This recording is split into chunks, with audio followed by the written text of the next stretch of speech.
கிறிஸ்து இயேசுவிற்குள் மிகவும் அன்பாய் அழைக்கப்பட்ட அன்புக்குரிய சகோதர சகோதரிகள் அனைவருக்கும் நம்முடைய பிதாவாகிய தேவனாலும் நம்முடைய ஆண்டவராகிய இயேசு கிறிஸ்துவினாலும் உங்கள் அனைவருக்கும் சந்தோஷமும் சமாதானமும் உண்டாத என்ற வாழ்த்துக்களோடும் கூட அடியேன் சார்ந்திருக்கிறதான திருச்சி சபையாரின் அன்பு வாழ்த்துக்களை உங்கள் மத்தியிலே சொல்லிக்கொள்ள கடமைப்பட்டுள்ள அன்பான சகோதர சகோதரிகளே, நீங்களும் உங்கள் அன்பின் வாழ்த்துக்களை சொல்லிட்டீங்கன்னா போய் சொல்லிடலாம்.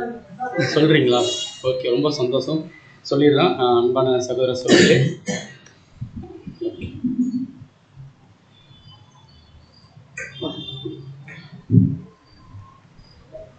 சரி, நான் பாதம் கழுவுதல் அப்படின்னு சொல்லிட்டு இன்னைக்கு ஒரு ராஜாவை குறித்து நம்ம படிக்க போகிறோம் அப்படின்னு உங்கள்கிட்ட கேட்கலான்னு பார்த்தா அவரே ஆல்ரெடி என்ன பண்ணிட்டாருன்னா மாற்றிட்டாரு. அதனால் நான் கேள்வி கேட்காம உங்களை டைரெக்டாகவே போயிடலாம். நம்ம பார்க்கக்கூடிய ராஜா யாரை குறித்து பார்க்க போகிறோம் அப்படின்னா எசேக்கியா ராஜாவை குறித்து நம்ம பார்க்கலாம். அன்பான சகோதர சகோதரிகளே, நம்ம இப்போ என்ன காலகட்டத்தில் இருக்கிறோங்க?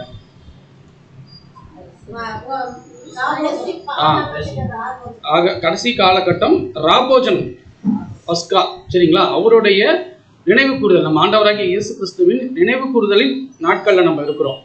சரி, நம்மளுடைய மனநிலைமை எப்படி இருக்கும் சொல்லுங்க. இப்போ மற்ற நாளுக்கும் எப்பயுமே நம்ம அவருடைய நினைச்சிட்டு இருப்போம். டெட் எண்ட்ல இப்போ அந்த வருஷத்தோட முடிவு நமக்கு அப்படிதானே.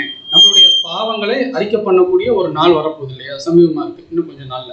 இப்ப நம்மளுடைய மனநிலைமை எப்படி இருக்கணும்? Correct, super star. உங்களே நீங்களே சோதிச்சு பாக்குறீங்களா? எப்படி? தேவன் தானே அந்த சோதனை கொடுப்பாரு. நம்மளே சோதனைக்குள்ள போக முடியுமா? போக முடியாது. ஒண்ணு தேவன் கொடுப்பாரு, இன்னொன்னு யார் கொடுப்பா? சாத்தான் கொடுக்குற சோதனைக்கு நம்மளே சோதிக்க முடியாது. சரி, அப்படி இருந்தாலும் சோதனையை ஜெயம் கொள்ற அளவுக்கு தேவன் நமக்கு என்ன கொடுக்குறாருங்க? பலன் கொடுக்குறாரு, திராணியை கொடுக்குறாரு. அன்பான சகோதரர், அதுல எந்த மாற்றமுமே இல்லை. அப்போ நம்ம இப்ப இருக்க காலகட்டத்துல நம்மளுடைய மனநிலைமை எப்படி இருக்கு அப்படின்னு பார்த்தோம்னா, இந்திய நாள்ல இருந்து நம்ம என்ன சப்ஜெக்ட் பார்க்க போறோம் அப்படின்னா, இனி வரும் வாரங்கள்ல சகோதரர்கள் என்ன எடுப்பாங்க அப்படின்னா கர்த்தருடைய ராபோஜனத்தை குறித்து எடுப்பாங்க. நம்ம ஆண்டவராகிய இயேசு கிறிஸ்துவோட பிறப்பு, அவருடைய இறப்பு, முதலாம் வருகையில வந்து பண்ணிட்ட விஷயங்கள், இரண்டாம் வருகையில வந்துட்டு பண்ணிட்ட விஷயங்கள், இதெல்லாமே நம்ம டீட்டெயிலாக பார்க்க போறோம். இன்னொரு 3 மாசம் பார்ப்போம். அப்போ இப்போ இனிஷியலா ஸ்டார்டிங்ல இந்த பாடம் எடுக்கிறதுக்கு காரணம் என்ன அப்படின்னு பார்த்தோம்னா, முக்கியமா தேவனுடைய பிள்ளைகளுக்கு இருக்க வேண்டிய மிக முக்கியமான ஒரு குணலட்சணம் என்ன அப்படின்னா பாதம் கழுவுதல். அது பாடத்தோட தலைப்பு. சொல்லுங்க பாருங்க, ஒரு டெஃபனிஷன் சொல்லுங்களேன். பாதம் கழுவுதல் அப்படின்னா என்ன? ஓகே, ஒரே பதில் என்ன அப்படின்னு பார்த்தோம்னா உச்சக்கட்ட தாழ்மை. யார் காட்டினாங்க? யார்கிட்ட? யோசிச்சு பாருங்களேன். இப்போ பாதம் நம்ம உடம்புலயே அதிகமா அழுக்காகிற இடம் எதுங்க? பாதம். அந்த பாதம் நமக்கே பாருங்க, இப்போ ஒரு வெளியில இருந்து நம்ம வீட்டுக்குள்ள போறோம் அப்படின்னா நம்ம என்ன பண்ணிட்டு போவோம்? பாதம் கழுவிட்டு தான் போவோம். அப்போ அசுத்தமான ஒரு பாகம் அப்படின்னா எதுங்க அப்படின்னா நம்மளுடைய கால்கள் தான், பாதம். இந்த பாதத்தை தான் நம்ம ஆண்டவராகிய இயேசு கிறிஸ்து கழுவிருக்கிறார். எங்க கழுவிருக்கிறாருங்க? மேல் வீட்டு அறையில சீஷர்களுடைய காலை கழுவிருக்கிறார். இது சும்மா நம்ம வசனங்கள் படிக்கிறோம், நம்ம அப்படியே நம்ம கடந்துட்டு போயிட முடியுமா?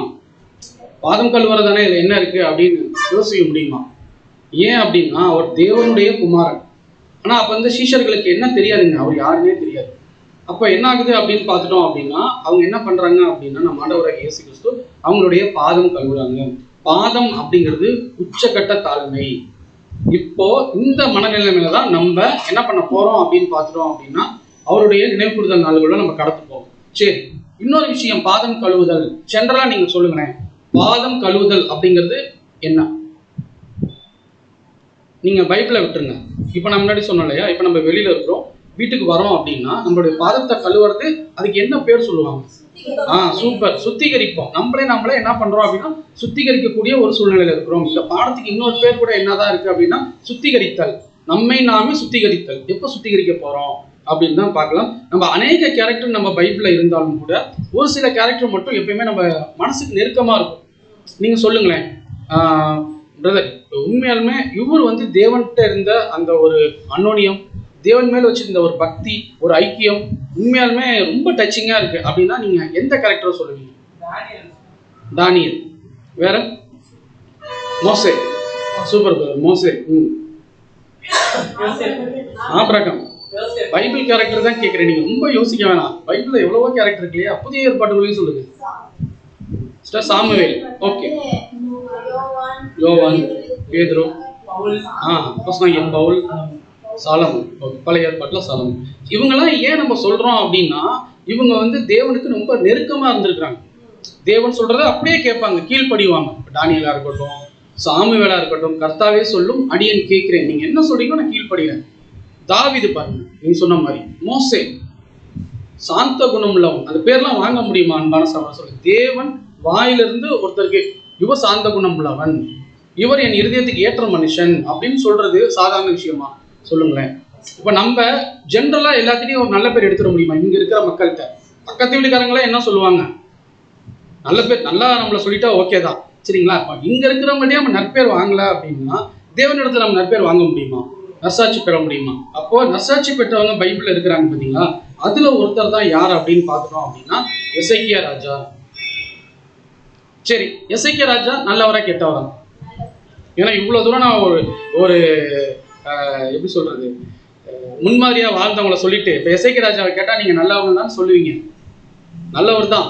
ஆனா நீங்க பைபிள் படிச்சு பாருங்க, இவரும் என்ன ஆயிருக்கிறார் அப்படின்னா பாபிலோன் ராஜாவால சோரம் போயிருக்கிறார். தேவன் நிறைய கொடுப்பாரு, நம்ம என்ன பண்ணிடுவோம், ஓவர் எக்ஸைட் ஆகிட்டு என்ன பண்ணுவோம் அப்படின்னு பார்த்துட்டோம் அப்படின்னா நம்மள்ட்ட தான் எல்லாம் இருக்கு. ஏன் நெபுகாத்நேச்சருக்கு அந்த மேட்டிமை வந்துச்சு பாத்தீங்களா?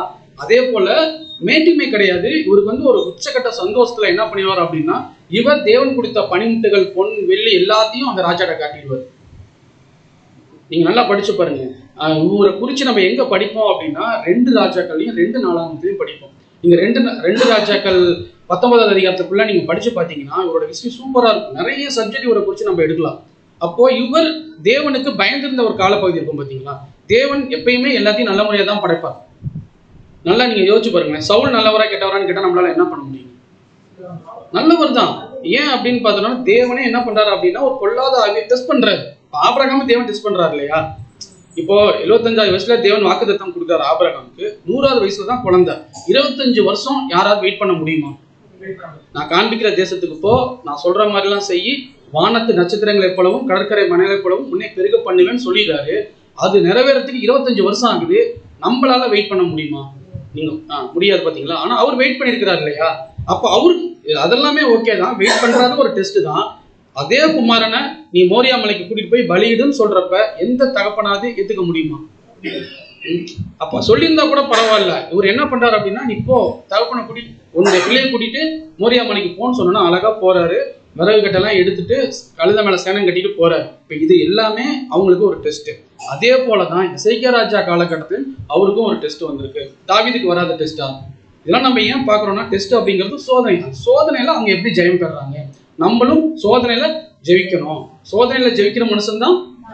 அப்ப அந்த ஜெயிக்கக்கூடிய ஒரு நிலைக்கு நம்ம இருக்கிறோமா? இந்த பாடம் எப்படி இருக்க போகுது அப்படின்னா, நம்ம பஸ்கா அனுசரிக்க போறோம் பாத்தீங்களா? இந்த காலகட்டத்துல இது வந்து ஒரு நுழைவாயில் மாதிரி. என்ன பண்ணணும் அப்படின்னா பாதத்தை சுத்தம் பண்ணிட்டு தான் வீட்டுக்குள்ள போகணும் இல்லையா? அப்ப நம்ம இருதயத்துல சின்ன சின்ன கரை இருக்கும் பாத்தீங்களா? சரி பிரதர், என் இருதயம் சுத்தமா இருக்குன்னு யாராவது சொல்ல முடியுமா? பாத்தீங்களா? அப்போ சின்ன சின்ன கரை இருக்கும். பிரதர்கிட்ட பேச மாட்டோம், சிஸ்டர்கிட்ட பேச மாட்டோம், ஸ்தோத்திரம் சொல்லியிருக்க மாட்டோம். நமக்குள்ள ஒரு அதெல்லாம் சின்ன சின்ன விஷயங்கள் தான். அதுக்காக தான் தேவன் என்ன பண்ணியிருக்காரு அப்படின்னா நம்மளை கழுவதற்காக அவருடைய ஒரே பேரனோட குமாரோட ரத்தத்தையும் நமக்கு என்ன கொடுத்துருக்கிறாருங்க, அழகா கொடுத்துருக்கிறாரு பாருங்க. அந்த ரத்தம் தவிர வேற யாராவது நம்ம சுத்திகரிக்க முடியுமா? கிருபாதார பலியா நமக்கே ஒரு பலியா இருக்கிறாரு இல்லையா? அப்படியாப்பட்ட ஒருத்தரை குறிச்சு நம்ம படிக்க போறோம். அதற்கு முன்னாடி பழைய ஏற்பாட்டு காலத்துக்கு வந்துட்டதான் யார் அப்படின்னா எசேக்கியா ராஜா.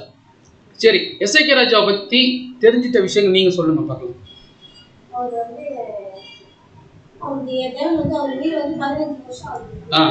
அதாவது என்ன பண்ணுவாருன்னா ஆயுட்கால கூட்டி கொடுப்பார். இது யாருக்கும் செய்யாத சொன்னா சூப்பர் ஒரு விஷயம், சரிங்களா? அப்ப என்ன ஆகுது அப்படின்னு பாத்தோம்னா யாருக்கும் கிடைக்காத ஒரு விஷயத்த தேவன் வந்து எசேக்கியா ராஜாக்கு பண்றாரு. சரி, அப்ப ஏதோ ஒரு கேரக்டர் தேவன் பிடிச்சிருக்கும் இல்லையா? சரி, அது ஒண்ணு. வேற சூப்பர். அது இவரு இல்லையே,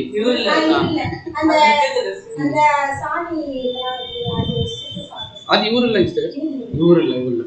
ஓகே, நீங்க எசேக்கியா ராஜா வந்து நீங்க எசேக்கியா, சரிங்களா?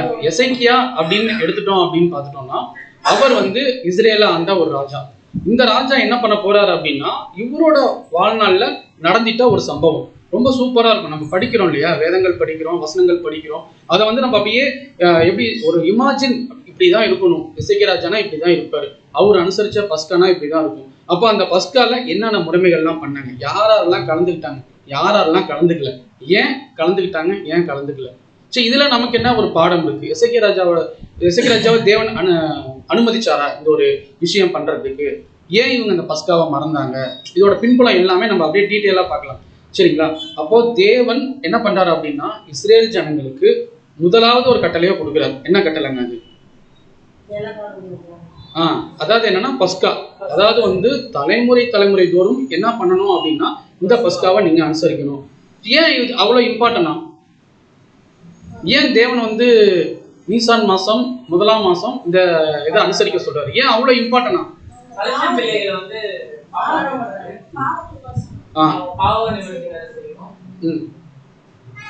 வேற சொல்லுங்க. என்னன்னா அடிமைனா இவங்க எவ்வளவு நாள் அடிமையா இருந்திருப்பாங்கன்னு நினைக்கிறீங்க? சும்மா குத்து மதிப்பா சொல்லுங்களேன், சும்மா சொல்லுங்க பாப்போம். ஒரு 1000க்குள்ள சொல்லுங்க. 200. வேற? Super star. 430 வருஷம்.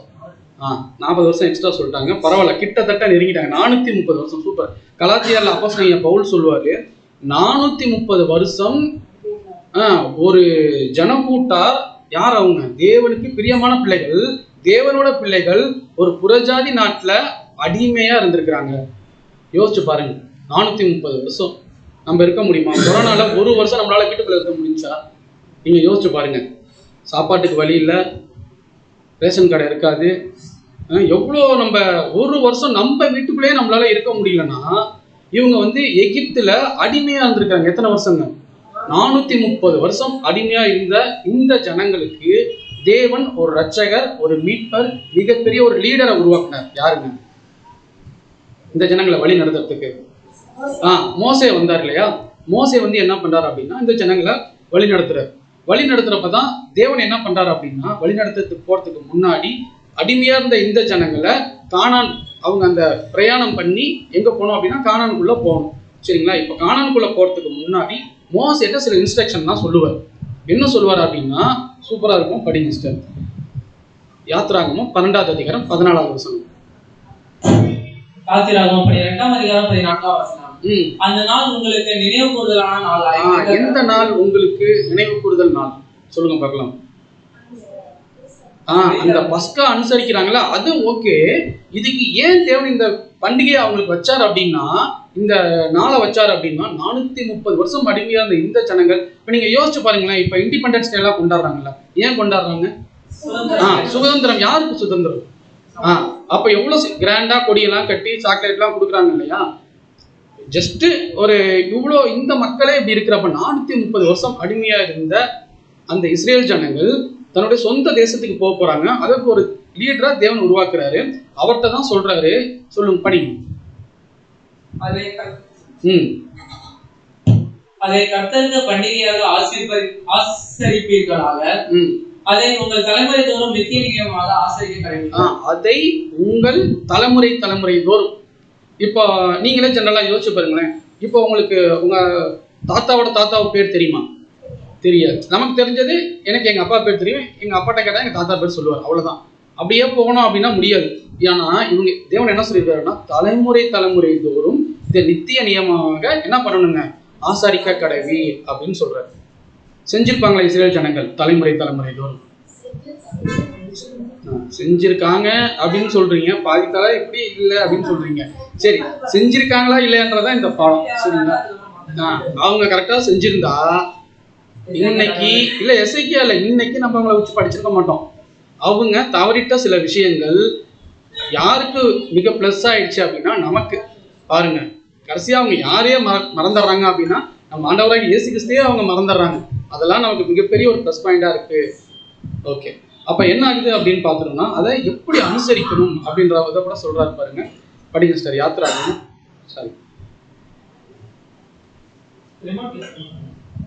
யாத்ராகமம் 5:6. யாத்ராகமம் 12ஆம் அதிகாரம் 5ஆம் வசனம் 6ஆம் வசனம். அந்த ஆட்டுக்குட்டி பழுதற்றதும் ஆணும் ஒரு வயது உள்ளதுமாய் இருக்க வேண்டும். அப்ப என்ன சொல்லிட்டாரு அப்படின்னா, ஜனங்களே நல்லா கேளுங்க, நம்ம இனிமேல் வந்து ஒரு டிராவல் பண்ண போறோம். எப்ப அப்படின்னா இன்றைய நாள்ல இருந்து. அப்போ என்ன ஆகுது அப்படின்னு பாத்துட்டோம்னா, தேவன் சொல்றாரு நீசான் மாசம் 10ஆம் தேதி ஒரு ஆட்டுக்குட்டி செலக்ட் பண்ணப்படணும். அது எத்தனாம் தேதி அடிக்கப்படணும்? 14ஆம் தேதி. அப்போ வந்து அந்த ஆட்டுக்குட்டியை எப்படி பாதுகாக்கிறீங்க அப்படிங்கறத உங்களுக்கு ஒரு டெஸ்ட். நீங்க ஒருவேளை அஜாக்கிரதையை விட்டுட்டா யார் இறந்து போயிருவோம்? அந்த குடும்பத்துல எல்லாமே இறந்துருவாங்க. அப்ப பாருங்க டெஸ்ட் எப்படி இருக்கு பாத்தீங்கன்னா, அந்த ஆட்டுக்குட்டி என்ன பண்ணப்படணும்? அந்த 4 நாள் அழகா காவல் பண்ணப்படணும், பாதுகாக்கப்படணும். அது அடிக்க போறப்ப கூட எப்படி அடிக்கப்படணும் அப்படிங்கறது சொல்றாரு பாருங்க. அது எப்படி இருக்கணும்னா, செம்மறி ஆடுகளிலாவது வெள்ளாடுகளிலாவது அதை தெரிந்து கொள்ளலாம். அது அதோட வயசு என்னங்க? இந்த ஆட்டுக்குட்டியோட வயசு அதுக்கு என்ன தெரியும்? பாவமா இருக்குன்றீங்களா? அந்த பாவமே அறியாத அவரு தான் நமக்காக பலியாயிருக்கிறார். அந்த ஆட்டுக்குட்டியே யார் தான்? நம்ம ஆண்டவராக இயேசு கிறிஸ்து தான். பாவம்ன்றாங்க. 1 வயசு ஆட்டுக்குட்டி பலியாகுது. அந்த ஆடு எப்படி இருக்கலாமா? வெள்ளாடிலாவது, ஏன்னா ஈஸியா நீங்களாம் புரிஞ்சுக்கலாம். நம்மளா வில்லேஜ் பகுதி தானே, அதனால ஆடுனா வெள்ளாடு செம்பரியாடு பத்தி ஈஸியா தெரிஞ்சுக்கலாம். அது வந்து வெள்ளாட்டுலயாவது செம்பரியாட்டுலயாவது இருக்கலாம். ஆனா அந்த ஆட்டுக்கு என்ன வயசு இருக்கணுமா? 1 வயசு இருக்கணும். அதை இந்த மாதம் 14ஆம் தேதி வரைக்கும் வைக்கிறது. இஸ்ரேல் சபையின் ஒவ்வொரு கூட்டத்தாரும் சாயங்காலத்தில் அதை எடுத்து, அப்புறம் ஒவ்வொரு வீட்டுல இருக்கவங்களும் என்ன பண்ணணும்னா, 1 வயசுல இருக்க வெள்ளாட்டிலாவது செம்பலியாட்டிலாவது என்ன பண்ணணும்? ஒரு ஆட்டை செலக்ட் பண்ணணும். அதை 4 நாள் 10ஆம் தேதி செலக்ட் பண்ணி 14ஆம் தேதி என்ன பண்ணணுங்க? சாயங்காலத்துல அடிச்சிடணும். அடிச்சு முடிச்சுட்டு இவங்க என்ன பண்ணுவாங்க அப்படின்னு பாத்துட்டோம்னா, படிங்க 7ஆம் வசனம். அதன் ரத்தத்தில் கொஞ்சம் எடுத்து தாங்கள் அதை புசிக்கும் வீட்டு வாசல் நிலைக்கால்கள் 2லும் வேச்செடுத்துன்னு சொல்லி யோசிச்சு பாருங்களேன். இப்போ அந்த ஆட்டை அடிச்சு அந்த ஆட்டோட ரத்தம் எடுக்கணும். எடுத்து என்ன பண்ணணும்? இவங்க என்ன பண்ணக்கூடாது அப்படின்னா, இவங்க சாப்பிடக்கூடாது. அந்த ரத்தத்தை எடுத்து நிலைக்காலில் தடவணும். இதெல்லாம் நீங்க எங்க பார்க்கலாம்? நாங்களாம் இந்துக்கள்ல இருந்து தான் வந்தோம். இந்த ஜனவரி மாசம்லாம் பாத்தீங்கன்னா, அப்பெல்லாம் பாத்தீங்கன்னா வீடு சுத்தம் பண்றதுல இருந்து சுண்ணாம்படிக்கிறதுல இருந்து அப்ப வீட்டுக்காலெல்லாம் பாத்தீங்கன்னா இந்த பொட்டுலாம் வைப்போம். இதெல்லாம் எங்க இருந்து வந்துச்சு அப்படின்னா, எல்லாம் வேதாகமத்துல இருந்தா அன்பான சகோதர சகோதரிகளே. அப்ப என்ன பண்றாங்கன்னா, சட்டங்கள்ல ரத்தத்தை தடவிட்டு அன்று ராத்திரியிலே அது மாம்சத்தை நெருங்கினால் சுட்டு புளிப்பில்லா அப்பங்களும் கசப்பான கீரைகளும் அதை புசித்து கழித்தார். அப்ப என்ன பண்றாங்க அப்படின்னா, அன்று ராத்திரியிலேயே இவங்களுக்கு எப்படின்னா, முடிவு சாயங்காலம் 6 மணி இருக்கு பாத்தீங்களா, 6 மணிக்கு தான் இவங்களுக்கு என்ன அவங்க அடுத்த நாள் ஸ்டார்ட் ஆகும். அப்ப நைட்டு ஃபுல்லா இவங்க என்ன பண்ணணும் அப்படின்னா, மாம்சத்தை நெருப்பினால் சுட்டு புளிப்பில்லா அப்பத்தோடும் கசப்பான கீரையோடும். எதுக்கு புளிப்பில்லா அப்பம்? அப்பம் எப்படி இருக்கும்? அப்பம் இல்ல பண்ணு மாதிரி இருக்கும். நான் டேஸ்ட்டை கேட்கிறேன், சேஃபை கேட்கல. ஒரு இனிப்பு மாதிரி இருக்குன்னு வச்சுக்கோங்க. அப்பம்னு வச்சுக்கோங்க. நம்ம சாப்பிட கடையில இருக்க மாதிரி அப்பம் இருக்காது. அவங்க பண்ற அப்பம் வந்து வேற மாதிரி இருக்கும். சரி, அப்பத்துக்கும் கீரைக்கும் என்ன வித்தியாசம்? எதுக்கு கீரை சாப்பிடணும் அவங்க? ஏன் அப்படின்னு பாத்துட்டோம்னா, கீரை வந்து டைஜஸ்ட் ஆகும். கசப்பான கீரைன்னு சொல்றாங்களே. நம்ம வீட்டுல கீரை செஞ்சாவே யாரும் சாப்பிட மாட்டாங்க. கரெக்டா சிஸ்டர்? ஆமான்றாங்க. ஆனா கசப்பான கீரை ஏன்னா தேவன் முன்னாடியே பிளான் பண்ணிட்டார். அன்பான சகோதர சகோதரிகள், இந்த ஜனங்கள் டிராவல் பண்ணணும். எங்க? செங்கடலை பிளந்து போகணும், வனாந்தர பிரயாணம் போய் தேசத்துக்கு போகணும். ஆக மொத்தம் நீங்க பாத்தீங்க அப்படின்னா, 1 வாரத்துக்குள்ளேயே கானானுக்குள்ள போக வேண்டிய இவங்க முரட்டாட்டம் உள்ள ஜனங்களா இருக்கனால எத்தனை வருஷம் போனாங்க? 40 வருஷம். பாருங்க, இவங்களுடைய கீழ்ப்படியாமையினால 40 வருஷம் இவங்க என்ன பண்றாங்கன்னா பிரயாணத்தை மேற்கொள்றாங்க. அப்போ எப்படி ஒரு பஸ்காவை தேவன் அனுசரிக்க சொல்றாரு அப்படின்னா, அது 1 வயது ஆடா இருக்கணும், ஆட்டுக்குட்டியா இருக்கணும். ஆடு வந்து எப்படி இருக்கணுங்க? வெள்ளாடு செம்பரி ஆட்டுல ஏதாவது ஒண்ணு செலக்ட் பண்ணிக்கலாம். அது எப்படி புசிக்கணும்னு சொல்றாரு பாருங்க. புளிப்பில்லா அப்பத்தோடும் கசப்பான கீரையோடும் அதை புசிக்கணும். அது மட்டும் இல்ல, அது என்ன பண்ணணுமா? படிங்க. யாத்திராகமம் 12:9 மற்றும் 10 வசனம். யாத்திராகமம் 12ஆம் அதிகாரம் 9ஆம் வசனம். பச்சையாயும் தண்ணீரில் அவிழ்க்கப்படாதையும் அல்ல, அதன் தலையையும் அதன் தொடைகளையும் அது போல யாவையும் ஏகமாய் நெருப்பினால் சுட்டதாய் அதை புசிப்பீர்களாக. ஏகமாய் நெருப்பினால் சுட்டுனா ஏகமாய் அப்படின்னா ஃபுல்லா ஒரு தொடை இருக்கு பாத்தீங்களா, அந்த ஒரு ஆட்டோட தொடையை எடுத்தோம் அப்படின்னா அது நெருப்புல ஃபுல்லா சுட்டுருக்கணும். பாதி வந்து பாதி வேகாம சீக்கிரம் சாப்பிட்டுட்டு போனா என்ன ஆகும் அப்படின்னா, ஒருவேளை வேகாம சாப்பிட்டா என்ன ஆகும்? டைஜஸ்ட் ஆகாது. அப்ப டிராவல் பண்ண முடியாது. பாருங்க எப்படி அழகா சொல்லியிருக்கிறாரு பாருங்க. அதை வந்து தொடைகளையும் அதற்குள்ள யாவையும் ஏகமாய் நெருப்பினால் சுட்டதாய் அதை புசிப்பீர்களாக. அப்ப எப்படி ஒரு விஷயம் சொல்றாரு பாருங்க, எப்படி ஒரு டிவைன் பிளான் பாருங்க. இந்த ஜனங்களை வழிநடத்துறதுக்கு ஒரு லீடரு, அந்த லீடர்கிட்ட ஜனங்கள் மூலியமா சொல்றாரு, இப்படிலாம் நீங்க சொல்லு மோசே அப்படின்னு சொல்றப்ப அவர் சொல்றாரு. படிங்க. அதிலே ஒன்றையும் விளைக்காலம் மட்டும் மீதியாக வைக்காமல் விளைக்காலம் மட்டும் அதிலே மீதியா இருக்கிறதை அக்கினியால் சுட்டெரித்தீர்களா? ஒருவேளை அந்த ஒரு வயது ஆட்டுக்குட்டி வந்து ஒரு 2 பேர் தான் இருக்காங்கன்னு வச்சுக்கோங்களேன். அவங்களும் சாப்பிட்டதுக்கு அப்புறம் மீதி இருக்க கறியை என்ன பண்ணணுமா? அதை வந்து நெருப்பினால் சுட்டெரிப்பீர்களாக. விடியற் காலம் வரைக்கும் என்ன பண்ணக்கூடாது? அதை வச்சிருக்க கூடாது. இல்ல நான் வச்சிருக்கேன் அப்புறம் சாப்பிட்டுக்கலாம், அந்த வேலையே கிடையாது. ஒன்ஸ் சாப்பிட்டோமா, சாப்பிட்டு இந்த இடத்த விட்டு என்ன பண்ணிடணும், கடந்து போயிடணும். அதை எப்படி புசிக்கணும்னு சொல்றாரு பாருங்க. இதெல்லாம் நம்ம ஏன் பார்க்குறோம்னா, இப்படியாப்பட்ட ஒரு விஷயத்த கொடுத்த தேவன் இந்த ஜனங்களுக்கு இப்பெல்லாம் நல்லா கீழ்ப்படிஞ்சிட்டு இருந்தாங்க. பார்க்கலாம் அதை எப்படி புசிச்சாங்கன்னு பார்க்கலாம். அதை புசிக்க வேண்டிய விதமாவது 11ஆம் வசனம். அதை புசிக்க வேண்டிய விதமாவது, நீங்கள் உங்கள் அறைகளில் கச்சை கட்டி கொண்டும் உங்கள் கால்களில் பாதரட்சை தொடுத்துக் கொண்டும் உங்கள் கையில் தடி பிடித்துக் கொண்டும் அதை தீவிரமாய் புசிக்க கடவீர்கள். அது கர்த்தருடைய பஸ்கா. அத ஒரு வார்த்தை மட்டும் நல்லா நீங்க ஹைலைட் பண்ணணும். அதை தீவிரமாய் புசிக்க கடவீர்கள். அதுதான் கர்த்தருடைய பஸ்கா. ஏன் அவங்க தீவிரமாய் புசிக்கணும்? அதுக்கு கீழே இருக்கு பாருங்க. அன்று ராத்திரிலேயே சங்கார தூதன் என்ன பண்ணுவார் அப்படின்னா கடந்து போவார். நம்ம அஜாக்கிரதையா இல்ல நம்ம பொறுமையா சாப்பிட்டுக்கலாம், விடிய காலம் வரைக்கும் டைம் இருக்குல்ல அப்படின்னு அஜாக்கிரதையா இருந்துட்டோம்னா நம்ம காலில் நம்ம என்ன பண்ணுவோம் அப்படின்னு பார்த்துட்டோம்னா, ஞாபகம் மறதியில ஒருவேளை நிலக்காலில் போய் ரத்தம் தடவுல, சங்கார தூதன் கடந்து போறாரு. நம்ம வீட்டுல நிலக்காலில் ரத்தம் இல்லை, சங்கார தூதன் என்ன பண்ணுவார் பாருங்க. அப்ப எப்படி சொல்றாரு பாருங்க. அது தீவிரமா புசிக்கணும். தீவிரமா புசிக்கிறது இல்லாம அதுதான் கர்த்தருடைய பஸ்கான்னு சொல்றாரு. அந்த ராத்திரியிலே நான் எகிப்து தேசம் எங்கும் கடந்து போய் எகிப்து தேசத்தில் உள்ள மனிதர்கள் முதல் மிருக ஜீவன்கள் மற்றும் முதல் பேராய் இருக்கிறவைகளை எல்லாம் அதம் பண்ணி எகிப்து தேவர்களின் மேல் நீதியை செலுத்துவேன், நானே கர்த்தர். அப்போ எகிப்து தேசத்துல எல்லா இடத்துலயும் அந்த சங்காரத்துடன் போறப்ப யார் மட்டும்தான் காக்கப்படுறாங்க அப்படின்னா இஸ்ரேல் ஜனங்கள் மட்டும்தான் காக்கப்படுறாங்க. காக்கப்படுறப்ப படிங்க 12, 13 மற்றும் 14. நீங்கள் இருக்கும் வீடுகளில் அந்த ரத்தம் உங்களுக்காக அடையாளமாய் இருக்கும். அந்த ரத்தத்தை நான் கண்டு உங்களை கடந்து போவேன். நான் எகிப்து தேசத்தை கடக்கும் போது அழிக்கும் வாதை உங்களுக்குள்ளே வராதிருக்கும். அந்த நாள் உங்களுக்கு நினைவு கூடுதலான நாளாய் இருக்க கடவுள். இந்த பஸ்கா இருக்கு பாத்தீங்கன்னா, அந்த நாள் தான் உங்களுக்கு என்ன நாளுங்க? நினைவு கூடுதல். அந்த நினைவு கூடுறப்ப அவங்களுடைய எண்ணத்தை நினைவு கூறுவாங்க. இதெல்லாம் ஒரு முறைதான். ஒரு வயசுல ஆடை செலக்ட் பண்றது, செம்பலியால விளையாட்டுல, அதெல்லாம் ஒரு முறை தான் சொல்றாரு. இப்ப இது எதுக்கு அனுசரிக்கணும்னு அவங்க பின்னாடி இருக்க பிள்ளைகள் கேட்பாங்க இல்லையா? அப்ப இதை அனுசரிக்கிறீங்களாப்பா? அதுதான் சொல்றாரு தேவன். உங்கள் பிள்ளைகள் வந்து உங்கள்கிட்ட இது என்னன்னு கேட்டா நீங்க சொல்லுங்க, 430 வருஷம் அடிமையா இருந்த எங்களை பாலும் தேனும் ஓடுகிற தேசத்துக்கு எங்க தேவன் கொண்டு போய் சேர்த்தாரு. சொல்லணுமா இல்லைங்க? நம்ம சொல்றப்ப எப்படி இருக்கு பாருங்க. நம்மளாம் எங்கேயோ இருந்தோம், யோசிச்சு பாருங்களேன். அந்நிய தெய்வங்களை வணங்கிட்டு இருந்தோம், சத்தியம் தெரியாத இடத்துல இருந்தோம். ஆனா தேவன் யாருன்னு தெரிஞ்சதுக்கு அப்புறம் நம்மளால அங்க போய் இருக்க முடிஞ்சா? ஏன்? ஏன்னா வேத வசனங்கள் நம்ம இருதயத்துல என்ன பண்ணுதுங்க? குத்தப்படுது. அன்பான சகோதர சகோதரிகளே, அததான் அங்கேயும் நடக்குது. என்ன நடக்குது அப்படின்னு பார்த்துட்டோம்னா, அப்ப தலைமுறை தோறும் நித்திய நியமமாக இதை அனுசரிக்கணும் அப்படின்னு நம்ம பார்க்கலாம். அதை அனுசரிக்கிறப்ப அவங்களுடைய வீடு எப்படி இருக்கணும் அப்படின்னா, படிங்க சரி 15ஆம் வசனம். புளிப்பில்லா அப்பத்தை 7 நாளும் புசிக்க கிடையாது. முதலாம் நாளில் தானே புளித்தமாவை உங்க வீடுகளில் இருந்து நீக்க வேண்டும். முதல்ல அவங்க வீட்டுல எது இருக்கக்கூடாது? புளிப்பே இருக்கக்கூடாது. பழைய விஷயங்கள் எதுவுமே இருக்கக்கூடாது. முதலாம் நாள் தொடங்கி 7ஆம் நாள் வரைக்கும் புளித்த அப்பம் புசிக்கிறவனும் அந்த ஆத்துமா இஸ்ரவேலில் இருந்து அறுப்புண்டு போவான். பாருங்க, புளிப்பே இருக்கக்கூடாது. ஒருவேளை அந்த புளிப்பான ஒரு அப்பத்தை ஒருத்த புசிச்சுட்டா அவர் என்ன ஆயிடுவாங்க? அறுப்புண்டு போவான் அப்படின்னா இருக்க மாட்டாரு, டெஸ்ட்ராய் ஆயிடும். தேவன் என்ன பண்ணிடுவாருங்க? அழிச்சிடுவாரு. அப்போ சின்ன புளிப்பு கூட இருக்கக்கூடாது. அப்படின்னா அந்த ஜனங்கள் இந்த பஸ்காவை எப்படி அனுசரிச்சிருப்பாங்க? சூப்பர், அதுதான் முக்கியம். தேவன் சொல்லிட்ட விஷயங்களை பயபக்தியா அவங்க அனுசரிச்சிருப்பாங்க. அடுத்த வசனம் படி. முதலாம் நாளில் பரிசுத்த சபை கூடுதலும் 7ஆம் நாளிலும் பரிசுத்த சபை கூடுதலும் இருக்க வேண்டும். அவைகளில் ஒரு வேலையும் செய்யப்படலாகாது. அவரவர் சாப்பிடுகிறதற்கு தேவையானது மாத்திரம் உங்களால் செய்யப்படலாம். நமக்கு என்ன வேணுமோ அதுக்கு தகுந்தாப்புலதான் சாப்பிடணும். மீதி இருக்கிறத என்ன பண்ணணும்? நெருப்புல சுட்டுறணும். இவங்க மீதி வந்து டிராவல் பண்றப்ப சாப்பிட்டுக்கலாமோ இல்ல ஒளிச்சு எடுத்துட்டு போகவே முடியாது. அப்படி பண்ணிட்டாங்க அப்படின்னா இஸ்ரேல இருந்து அவங்க என்ன பண்ணப்படுவாங்க? அறுப்புண்டு போயிடுவாங்க. அததான் அவர் சொல்றாரு, புளிப்பில்லா அப்ப பண்டிகையை ஆசரிப்பீர்களாக. இந்த நாளில் தான் நான் உங்கள் சேனையை எகிப்திலிருந்து புறப்பட பண்ணினேன். அதை முடிச்சுட்டு தீவிரமா அந்த ராத்திரியிலே இவங்க என்ன பண்ணிடணுங்க?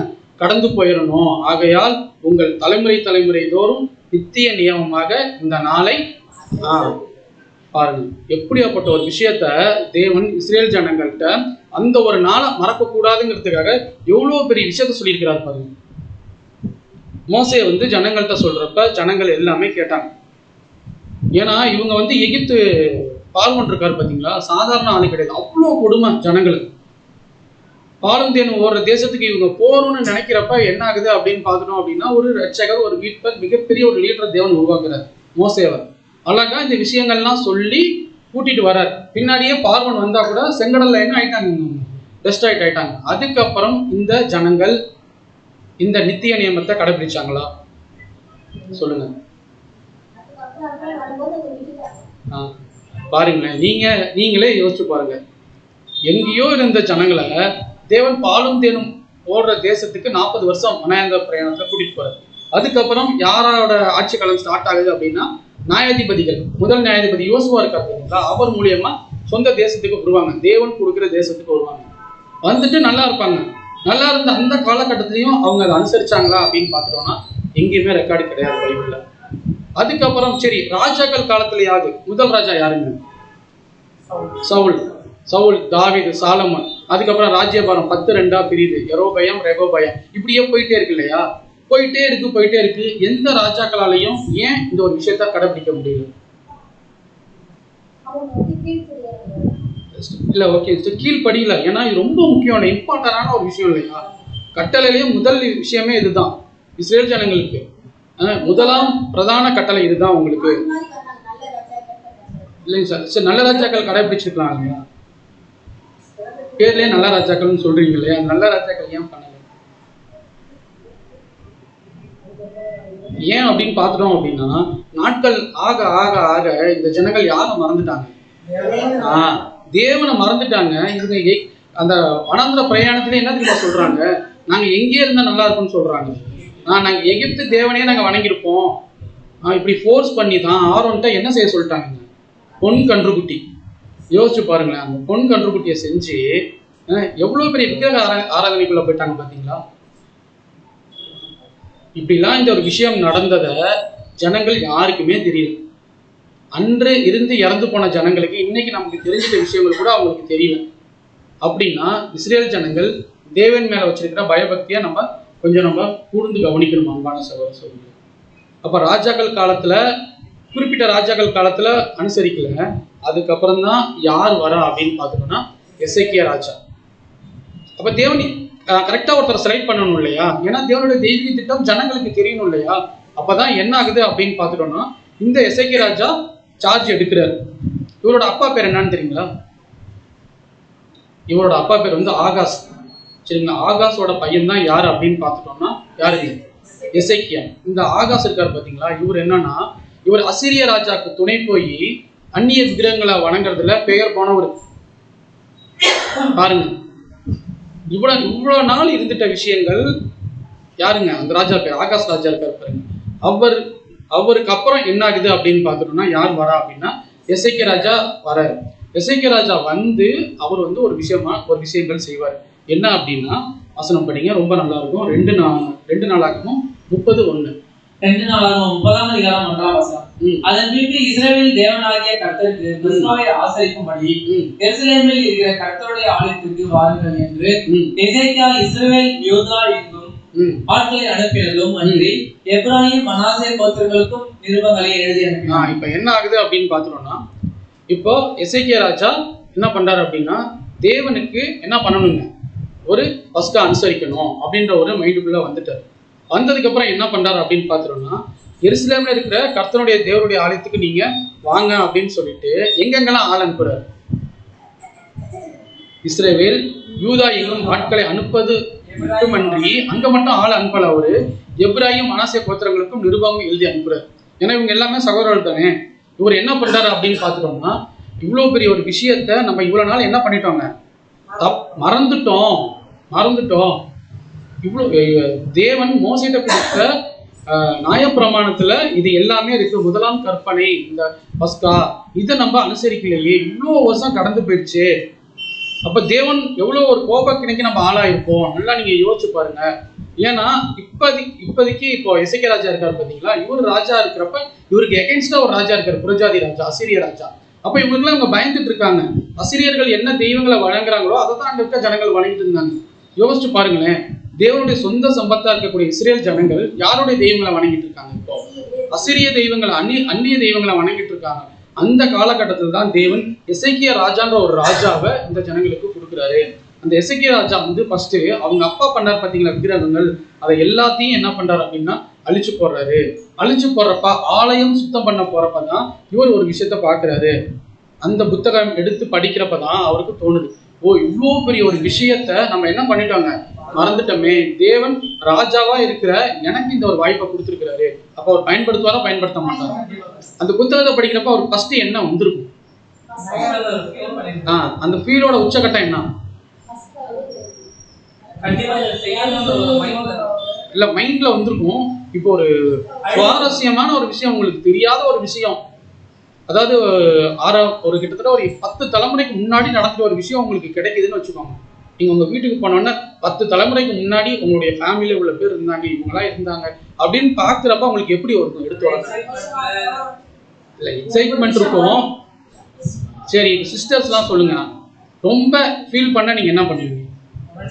உணர்ச்சி வசப்பட்டா அதை சொல்ல மாட்டேங்கிறீங்களா? அதுதான் ஒருவேளை கள்ளக்குறிச்சியில இருக்கிறவங்க ஒருவேளை தைரியமானவங்களான்னு தெரியல. இப்ப நம்மளே பாருங்களேன், இப்போ ஒண்ணும் இல்லை, இப்ப நம்ம ஒரு 5 வருஷத்துக்கு முன்னாடி 10 வருஷத்துக்கு முன்னாடி இறந்து போயிட்டாங்க, திடீர்னு அந்த போட்டோ உங்களுக்கு கிடைச்சிருச்சு, உங்க நெருங்கிய உறவு, அண்ணனோ தம்பி, ஏதோ ஒரு ரிலேஷன், பிளட் ரிலேஷன்னா இந்த முகத்தை பார்க்குறப்ப உங்களுக்கு ஒரு ஃபீல் வரும் இல்லையா? இல்ல அழுவ மாட்டீங்களா? அப்பா இந்த போட்டோ பாரு எங்க போய் கிடைச்சிருக்கு தூக்கி போட்டுருக்கீங்களா? ஃபீல் பண்ணுவோம் இல்லையா? இப்ப நம்மளே இப்படி ஒரு 5 வருஷம் 10 வருஷம்னாவே எப்படின்னா தலைமுறை தோறும் கடைபிடிக்க வேண்டிய அந்த நித்திய நியமத்தை இந்த ஜனங்கள் கடைபிடிக்காத ஒரு விஷயத்த எசேக்கியா ராஜா பாக்குறப்ப அவருக்கு எப்படி ஃபீல் இருந்திருக்கும்? நீங்க அந்த இமேஜின் கதறி அழுதுருப்பாரு இல்லையா? கதறி அழுதுட்டு இனிமேல் தேவன் எனக்கு இந்த வாய்ப்பை கொடுத்துட்டாரு, என்ன பண்ணிடலாம், சிறப்பா செஞ்சிடலாம் அப்படின்னு சொல்லி அவர் சொல்றாரு. அதனாலதான் அவர் என்ன பண்றாரு அப்படின்னு பாத்துட்டோம்னா, யூதேயா இஸ்ரேல் தேசத்துக்கு மட்டும் இல்லாமல் அவர் எப்ராயிம் மனாசே போத்துறது பார்த்தீங்களா, தன்னுடைய உறவினர் எல்லாத்துக்கும் வாங்க, மிகப்பெரிய ஒரு விஷயத்தை நம்ம மிஸ் பண்ணிட்டோம் அப்படின்னு சொல்லிட்டு வர சொல்றாரு. படிங்க சிஸ்டர். பஸ்காவை 2ஆம் மாதத்தில் ஆசரிக்கும்படி ராஜாவும் அவனுடைய பிரபுக்களும் எருசலேமில் உள்ள சபையார் யாரும் யோசனை பண்ணியிருந்தார்கள். ஃபர்ஸ்ட் பஸ்கா எப்ப அனுசரிக்கணும்? 1ஆம் மாசம் அனுசரிக்கணும். ஆனா இவங்க எப்ப அனுசரிக்க போறாங்க? 2ஆம் மாசம். சரி, இது கரெக்டா தப்பா? நீங்க யோசிச்சு பாருங்க, சின்ன புளிப்பு, ஒரு மாவு புளிச்சாவே அறுப்புண்டு போவோம். இவங்க பாருங்க, அனுசரிக்கக்கூடிய நாளை தவிர ஒரு மாசம் தெரியல. 1ஆம் மாசம் ஈசான் மாசம், அந்த மாசம் விட்டுட்டு பேர் எத்தனாவது மாசத்தை அனுசரிக்கிறாங்க? 2ஆவது மாசம். கிட்டத்தட்ட 30 நாள் கழிச்சு அனுசரிச்சா தேவன் இவங்களை என்ன பண்ணுவார்? தண்டனை கொடுத்துருக்காருன்னு நினைக்கிறீங்களா? சரி பாப்போம் என்ன பண்ணிருக்காங்கன்னு பார்க்கலாம். இவங்க யோசனை பண்றாங்க. இப்ப என்ன ஆகுது அப்படின்னா, சரி நம்ம 1ஆம் மாதம் பண்ணணும்னு போட்டிருக்கு, ஆனா நம்ம பண்ண முடியல, நம்ம 2ஆம் மாதம் தான் நம்ம பண்ண போறோம் அப்படின்னு சொல்லிட்டு யோசனை பண்றாங்க. யோசனை பண்ணது இல்லாம அவங்க அடுத்த விஷயம் பண்றாங்க. 3ஆம் வசனம், ஆசாரியர் போதுமான பேர் தங்களை பரிசுத்தம் பண்ணாமலும் ஜனங்கள் எருசலேமிலே இன்னும் கூடி வராமல் இருந்தபடியால் அதன் காலத்தில் அதை ஆசரிக்க கூடாமல் போயிடுச்சு. என்ன ஆயிடுச்சுங்க? யோசனை பண்ணாங்க. ஏன் அவங்களால அனுசரிக்க முடியல அப்படின்னா, நீசான் மாசம் 1ஆம் மாசம் அவங்களால அனுசரிக்க முடியலன்னா, போதுமான ஆசாரியர்கள் தங்களை என்ன பண்ணலைங்க. நீங்க யோசிச்சு பாருங்க, ஆசாரி என்ற ஒரு வேலை எவ்வளவு ஒரு கனமான ஊழியம். ஆரோன் யாருங்க? பிரதான ஆசாரி. அவர் எப்படி ஊழியம் பண்ணார்? கனமான ஊழியம். அன்பான சகோதர சகோதரர்களே, வசனமே எப்படி இருக்குன்னா, ஆரோனை போல அழைக்கப்பட்டால் ஒழிய அந்த கனமான ஊழியம். அப்ப இங்க ஆசாரியர்கள் என்ன பண்றாங்க அப்படின்னா, தங்களை பரிசுத்தம் பண்ணாமலும். அப்ப அவங்க பரிசுத்தம் பண்ணல அப்படின்னா என்ன, எப்படி யோசிச்சு பாருங்க. இவங்கதான் மக்களை பரிசுத்தப்படுத்தணும், ஆனா இவங்களே என்ன பண்ணலைங்க, பரிசுத்தமா இல்ல. அப்போ இன்னும் என்ன ஆகுது அப்படின்னா, அவர் அறிக்கை விட்டார் இல்லையா எல்லாரும் வாங்கன்னு, அப்ப என்ன பண்ணலைங்க, ஜனங்களுமே வரல. ராஜாக்கு மைண்ட் எப்படி இருக்கும் நீங்க யோசிச்சு பாருங்க. ஒரு விஷயம் தேவன் கொடுத்துட்டாரு, என்னோட காலகட்டத்துல தான் நிறைவேற்றணும், ஆனா ஜனங்கள் கூடி வரல, ஆசாரியர்கள் பரிசுத்தப்படுத்தல. ராஜாவோட மைண்ட் எப்படி இருக்கும்? நீங்க யோசிச்சு பாருங்க. மக்கள் சந்தோஷமா இருக்கிறாங்க அப்படின்னா யார் கரெக்டா ஆட்சி பண்ணிட்டு இருக்காங்கன்னு அர்த்தம், ராஜா ஆட்சி பண்ணிட்டு இருக்காருன்னு அர்த்தம். இப்ப ராஜா சொல்லியும் மக்கள் கேட்கலன்னா, அப்பனா மக்கள் எந்த அளவுக்கு அந்நிய தெய்வங்களை வணங்குறதுலையும் ராஜாவை மதிக்க முடியாத ஒரு சூழ்நிலை இருக்கிறாருன்னு தெரியுதுங்களா உங்களுக்கு ராஜா? பாருங்க அன்பான சகோதரர், நீங்க யோசிச்சு பாருங்களேன். ஜனங்கள் எல்லாமே நல்லா இருக்கிறாங்க அப்படின்னா ராஜா கரெக்டா இருக்கிறாரு. இப்போ ஜனங்கள் கரெக்டா இல்ல, ராஜா கரெக்டா இருக்கிறாரு. ஜனங்கள்ல ஒரு சில பேர் மட்டும்தான் வராங்க. அவங்க யாராருன்னு பார்க்கலாம். எப்படி வர வைக்கிறாருன்னு பாருங்க. 5ஆம் வசனம், எழுதியிருக்கிறபடி வெகு காலமாய் அவர்கள் அதை ஆசரிக்கவில்லை. ஆகையால் இஸ்ரவேலின் தேவனாகிய கர்த்தருக்கு பஸ்காவை ஆசரிக்கும்படி எருசலேமுக்கு வாருங்கள் என்று பெயர்சபா முதல் தான் மட்டும் உள்ள இஸ்ரவேல் தேசத்திற்கும் பறைசாற்றுவிக்க தீர்மானம் பண்ணினார். அவர் ஒட்டுமொத்த தேசத்துல இருக்க எல்லாமே வர வச்சுட்டாரு. இஸ்ரேல் ஜனங்கள் இருக்காங்க பாத்தீங்களா, சதுரி இருப்பாங்க இல்லையா, 12 கோத்திரத்துல எல்லா கோத்திரத்தின் பிள்ளைகள் எல்லாமே வாங்க வாங்கன்னு சொல்றாரு.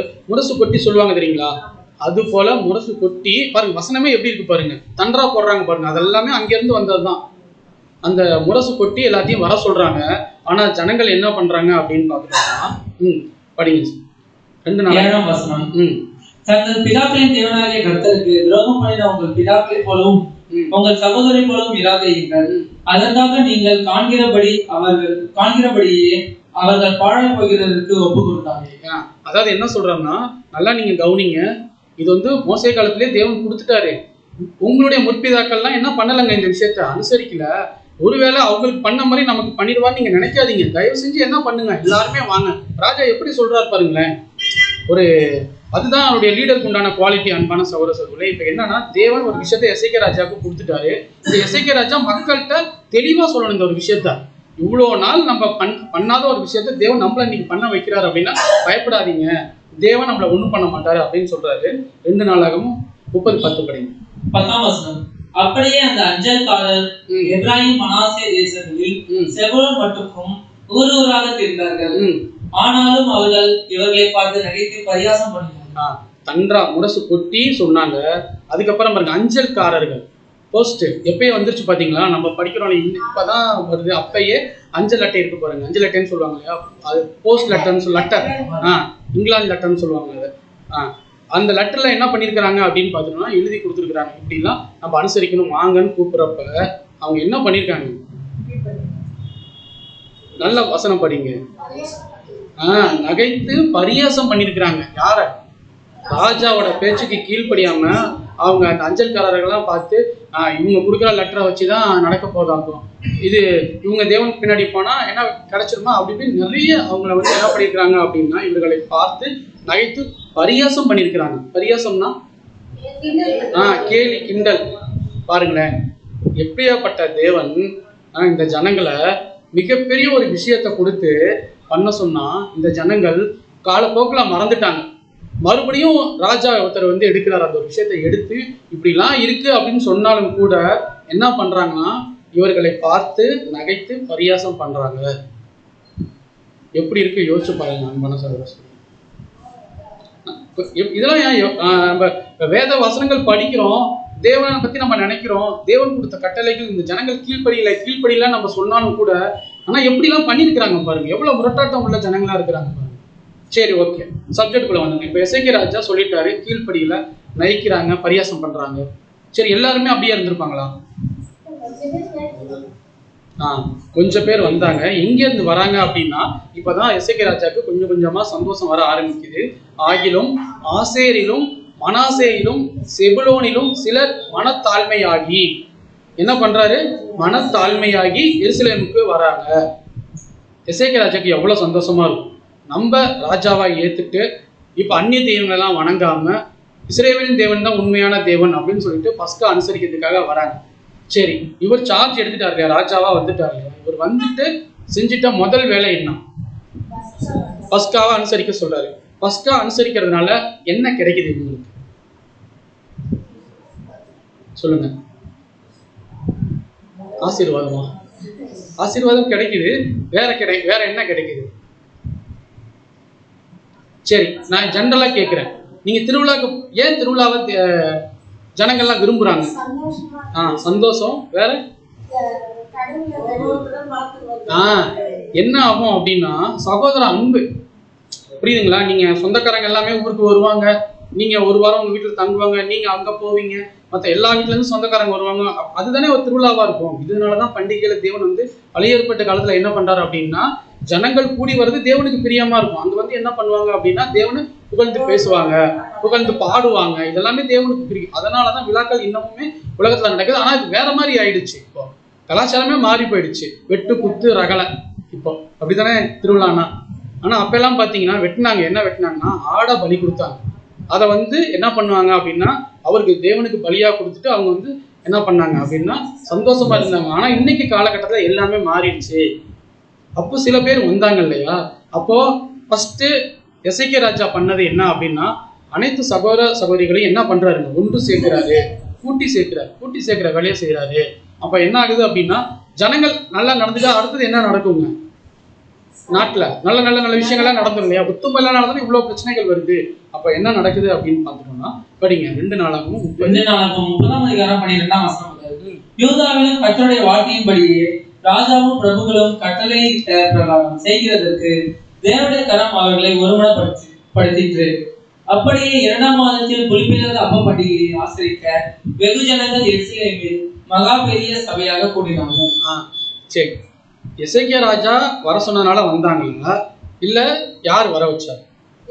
தேவன் வர வச்சார். வசனமே எப்படி இருக்கு பாருங்க. தேவனுடைய கரம் அவர்களை ஒருமனப்படுத்திற்று. அப்ப எசேக்கியா ராஜா செய்யல. எசேக்கியா ராஜாவை தேவன் ஒரு கருவியா பயன்படுத்தி என்ன பண்றாருங்க, யாரை வர வைக்கிறாரு? ஜனங்களை வர வைக்கிறாரு. அப்ப தேவன் தான் என்ன பண்றாரு அப்படின்னா ஒருமனப்படுத்தப்படுறாரு. அப்படியே அவங்க என்ன பண்றாங்க அப்படின்னா 1ஆம் மாசம் அனுசரிக்க வேண்டிய பஸ்காவை 2ஆம் மாசத்துல அவங்க என்ன பண்றாங்க அப்படின்னா அனுசரிக்கிறாங்க. கொஞ்சமா இருந்த ஜனங்கள் வெகு ஜனங்களாக ஜெருசலேமில் எப்படி மகா பெரிய சபையாக கூடினார்கள். எவ்வளவு சந்தோஷமா இருக்கு பாருங்க.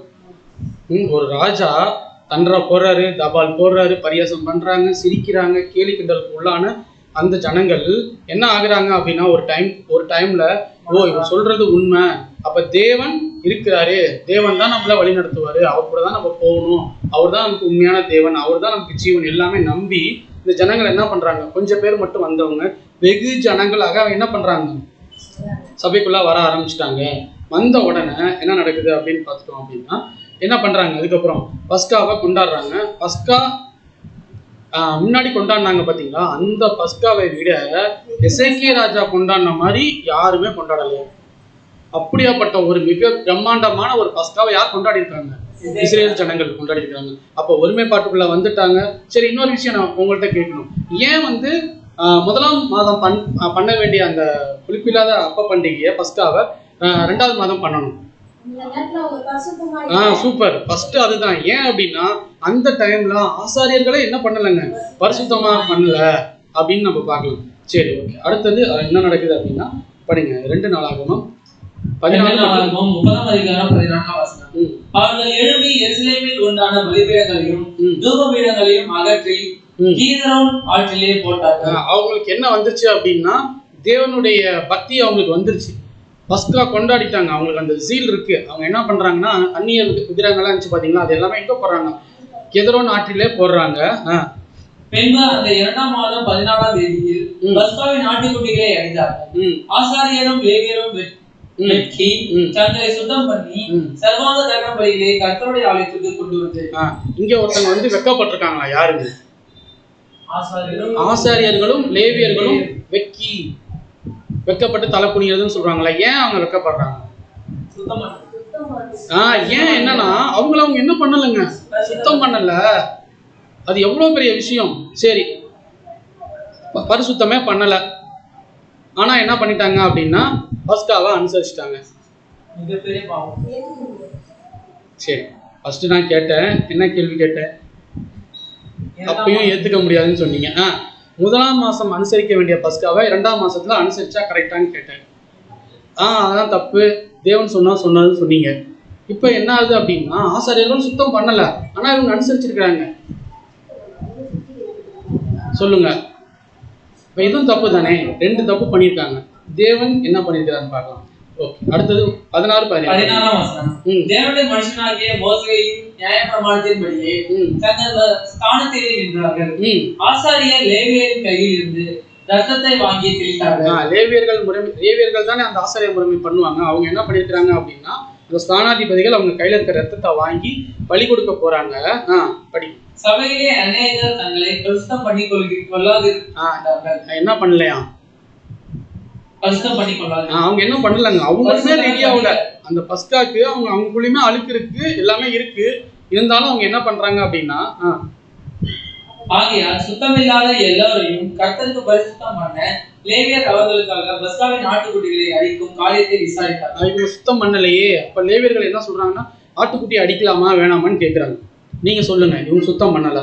இப்போதைக்கு இந்த அடிச்சிருந்தா என்ன ஆயிருக்கும்? ஆட்டுக்குட்டியை பலி கொடுத்து ஒருவேளை பஸ்கா கொண்டாடி இருந்தா கரெக்டா இருக்குமா தப்பா இருக்குமா? தப்பு.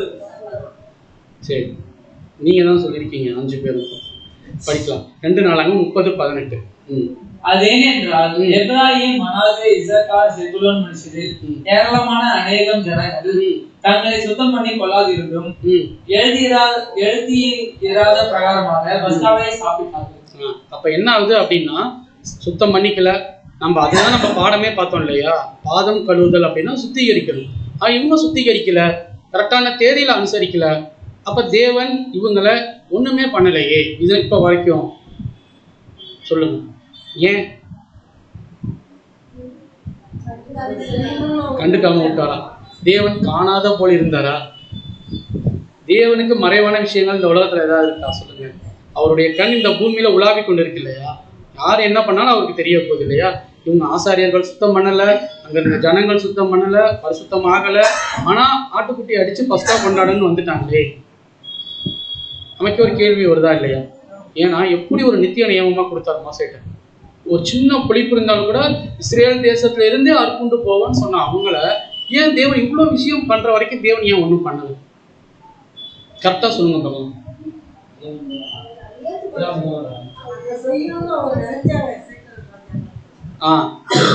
35 மார்க் வாங்கிட்டீங்க, பாஸ் பண்ணிட்டீங்க. இசைக்கிய ராஜான்னு பேர் சொல்லிட்டீங்க. சொல்லுங்க சார்.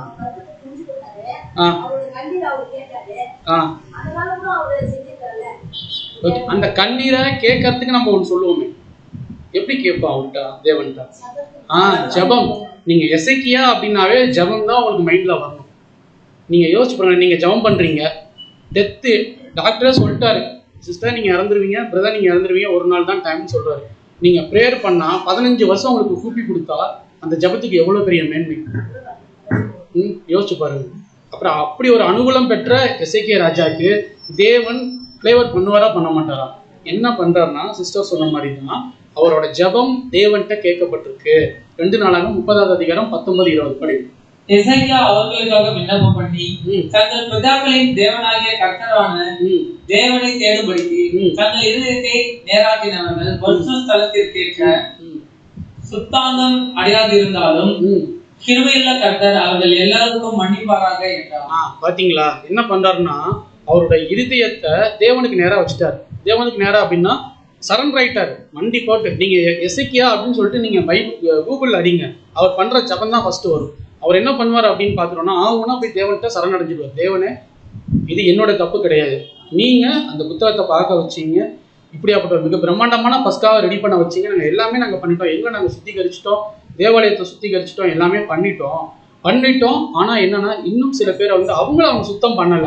ஒருவேளை நாங்க இந்த விஷயத்தை தப்பா பண்ணியிருந்தா கூட நீங்க என்னை மன்னிச்சிருங்க, அவங்களுக்காக நான் மன்னிப்பு கேட்கிறேன்னு சொல்ற ஒரு குணம் யாருக்கு வரும்? யோசிச்சு பாருங்க. இயேசு கிறிஸ்து பண்ணியிருக்கிறார் இல்லையா? ஒட்டுமொத்த உலக ஜனத்தோட பாவத்துக்காக பாவமே அறியாத அவர் அடிபட்டிருக்கிறாரு. அதனாலதான் இவரெல்லாம் எசேக்கியா ராஜா ஒரு கருவியா பாக்குறோம், அவருக்கு கம்பேர் பண்ணி நம்ம பார்க்கல. எசேக்கியா ராஜா அவர் சொல்றாரு பாருங்களேன், தேவனாகிய கர்த்தாவே தேவனை தேடும்படிக்கு தங்கள் இருதயத்தை நோக்கினவர்கள். உங்களை தேடணும்னு என்ன வந்துச்சு எங்களுக்கு, ஆனா பரிசுத்த ஸ்தலத்திற்கு சுத்தாங்கம் அடையாது இருந்தாலும் நாங்க சுத்தம் பண்ணிக்கலாம் தான், ஆனா தேடணும்ன்ற ஒரு எண்ணம் வந்துருச்சு. உங்க காலில் உழுவுறோம் நாங்க. கிருபையுள்ள கர்த்தர் அவர்கள் எல்லாத்தையும் என்ன பண்ணணுமா, மன்னியுங்கள் ஒரு ராஜா கேட்கிறப்ப தேவன் என்ன பண்ணிருப்போம்? நீங்க சொல்லுங்க. நீங்க தான் சொன்னீங்க தண்டனை கொடுக்கணும்னு சொன்னீங்க. அவளை சிறுவலறையும் சொல்ற மாதிரி 1ஆம் மாசம் அனுசரிக்க வேண்டிய பஸ்காவை 2ஆம் மாசம் அனுசரிச்சாங்க. தேவன் ஓகே, அவங்க என் புள்ள, தப்பா பண்ணா கூட அவங்க என் புள்ள, ஏன்னா எனக்காக பரிந்து பேசுறதுக்கு யார் இருக்கா? எசேக்கியா ராஜா தேவன்கிட்ட பண்றாரு, மன்னியுங்கள் கேட்கிறாரு. அதுக்கப்புறம் என்ன பண்றாருங்க அடுத்தது? லேவியர்கள் சொல்லி தான் யாருங்க சுத்தம் படுத்திக்கிறாங்க? ஆசாரியர்கள் சுத்தம் படுத்திக்கிறாங்க. பாருங்க, அவ்வளவு ஒஸ்டான இருந்துக்கிறாங்க ஆசாரியர்கள், சுத்தம் பண்ணிக்கல. அதையும் தேவனை என்ன பண்றாருங்க, ஏத்துக்கிறாரு. அப்போ கர்த்தர் எசேக்கியாவின் விண்ணப்பத்தை கேட்டு ஜனங்களுக்கு அனுகூலம் பண்ணினார். எப்படி இருக்கும் பாருங்க. இவ்வளவு நாள் நடக்க முடியாத ஒரு விஷயத்த ஒரு கருவியா எசேக்கியா ராஜாவை தேவன் பயன்படுத்தி மிக பிரம்மாண்டமான ஒரு பஸ்காவை அவரோட நாட்கள்ல தேவன் நடத்த வச்சிட்டார். பார்த்தீங்களா? அதுதான் தேவனுடைய என்டையர் பிளான். அன்பான சகோதரர், வசனம் படிங்க. 2 நாளாகமும் 30:21. 2 நாளாகமும் 21. அப்படியே எஸ்லேமிலே காணப்பட்ட இஸ்ரவேல் புத்திரர் புளிப்பில்லாத அப்பம் பண்டிகையை 7 நாள் அளவும் மகா ஆனந்தத்தோட ஆசரித்தார். ஒரு நிமிஷம், எத்தனை நாள் அனுசரிச்சிருக்காங்க? அவங்களுக்கு சந்தோஷம் வந்துருச்சு. பிரிஞ்சிருந்த எல்லாமே ஒண்ணு சேர்ந்துட்டாங்க. நம்ம கூட சொல்றோம் இல்லையா, ஒரு வாரம் நம்ம சொல்றோம் பாருங்க. அந்த 7 நாள் தான் ஒரு வாரம். இப்போ ஒரு வாரம் ரிலேஷன்லாம் வந்தா ஒரு வாரம் இருப்பாங்க பாத்தீங்களா, திருவிழாலாம் வரும் இல்லையா, அதே போலதான் அவங்க அங்க பண்றதுதான் இங்க பண்ணிட்டு இருக்கிறாங்க. நம்ம 7 நாள் அளவும் மகா வருத்தத்தோடவா அவங்க அனுசரிச்சாங்க, ஆனந்தத்தோட ஆசரித்தார்கள். லேவியரும் ஆசாரியரும் தினம் கர்த்தருக்கென்று பேரோசையாய் துதிக்கும் கீத வாக்கியங்களால் கர்த்தரை துதித்துக் கொண்டிருந்தார்கள். இதே லேவியர்கள் தான், ஆசாரியர்கள் தான் தங்களை என்ன பண்ணாங்க, பரிசுத்தம் படுத்தாம இருந்த அவங்க இப்ப 7 நாள் என்ன பண்ணிட்டு இருக்கிறாங்க, பரிசுத்தப்படுத்தி ஆனந்த கீதத்தோட தேவனை புகழ்ந்து பாடிட்டு இருக்கிறாங்க. ராஜாக்கு எப்படி இருக்கும்? எப்படி யோசிச்சு பாருங்க. அவங்க அப்பா யாருங்க? அவங்க அப்பா ஆகாஸ். விக்கிரகங்களுக்கெல்லாம் ஒரு கோட்டை கட்டி வச்சிருந்தாரு. அசிரிய ராஜாக்களுடைய புறஜாதி தெய்வங்களை வணங்க வச்சுட்டு இருந்தா அந்த ராஜாக்கு பிறந்த ஒரு பையன் தான் யார் அப்படின்னா எசேக்கியா ராஜா. எசேக்கியா ராஜாட்ட தேவன் இந்த விஷயத்த காட்டிட்டாரு. ஜனங்களை நல்வழிப்படுத்துறதுக்கு ஒரு மிகப்பெரிய ஒரு வாய்ப்பு கிடைச்சிச்சு. அவங்க அனுசரிக்கிற முறை வேணா தப்பா இருக்கலாம், ஆனா அவங்க இருதயத்துல என்ன பண்ணிட்டாங்க, அதுக்கு காரணம் என்னன்னா எசேக்கியாவின் ஜபம். அவர் போய் என்ன பண்ணிட்டாரு அப்படின்னா தேவன்கிட்ட மன்றி போட்டுட்டாரு. தேவனே என்னை மன்னிச்சிருங்க. நீங்க வசனம் படிச்சு பாத்தீங்கன்னா இந்த வசனங்கள்லாம் நிறைய வசனங்கள் போடல, இந்த வசனங்கள் 20, 21 இருக்கு பாத்தீங்களா. அதுக்கப்புறம் நீங்க படிச்சு பாத்தீங்கன்னா எசேக்கியா ராஜாக்கு பண்ணது போல தேவனை வேற யாருக்குமே பண்ணல. பாருங்க, இப்ப யோசிச்சு பாருங்களேன். இப்ப எங்க அப்பா விக்கிரகங்கள்ல ரொம்ப ஃபேமஸா இருந்தாருன்னா நான் என்ன பண்ண முடியாதுங்க, அதுல இருந்து வெளியே வரவே முடியாது இல்லையா. எங்க அப்பா வச்சு நான் கேட்கணும். அந்த காலகட்டத்துல எல்லாம் தந்தைக்கு கீழ்படுகிற பிள்ளையா தான் இருக்கணும். இவர் எப்படி எதிர்த்தாரு? பலிபீடங்கள்லாம் எப்படி உடைச்சு போற கிதியோன் பண்ணுவார் பாத்தீங்களா. அவரும் பாருங்க, மலைக்கு போவாரு, அங்க போயிட்டு பாகால் தெய்வங்கள்லாம் உடைச்சு போட்டுட்டு வருவார். அவங்க அப்பாட்ட சொல்லுவாங்க, அவன் பையன் தான் பாகால் தெய்வத்தெல்லாம் உடைச்சு போட்டாங்கன்னு சொல்லுவாங்க. அவங்க அப்பா என்ன தெரியுமா சொல்லுவாரு, என் பையனுக்கே திராணி கிடையாது, அவருக்கு உடம்புல ஸ்ட்ரென்த் கிடையாது, என் பையன் அடிச்சு அந்த பாகால் உடையுது அப்படின்னா அதுக்கு என்ன கிடையாது, ஒண்ணுமே கிடையாதும்ப. சூப்பரா இருக்கும். நீங்க அவரோட ஸ்டோரி படிச்சு பாருங்க. அவரோட ஸ்டோரி கிடையாது, அவருடைய விஷயங்கள் தேவன் கொடுத்துட்டு அன்பான சகோதர ஸ்டோரிகள். அப்ப அவங்க என்ன பண்றாங்க அப்படின்னு பார்த்தோம்னா மிகப்பெரிய ஒரு பண்டிகையை செலிப்ரேட் பண்றாங்க. சரி, நம்ம சொல்லுங்க, அவங்கள விட்டுருங்க. 430 வருஷம் அடிமையா இருந்தாங்க. தேவன் ஒரு நித்திய நியமத்தை கொடுத்தாரு, ஒரு ராஜாவை வச்சு ஜனங்களுக்கு தெரிய வச்சுட்டாங்க. நம்ம எப்படி அனுசரிக்கிறோம்?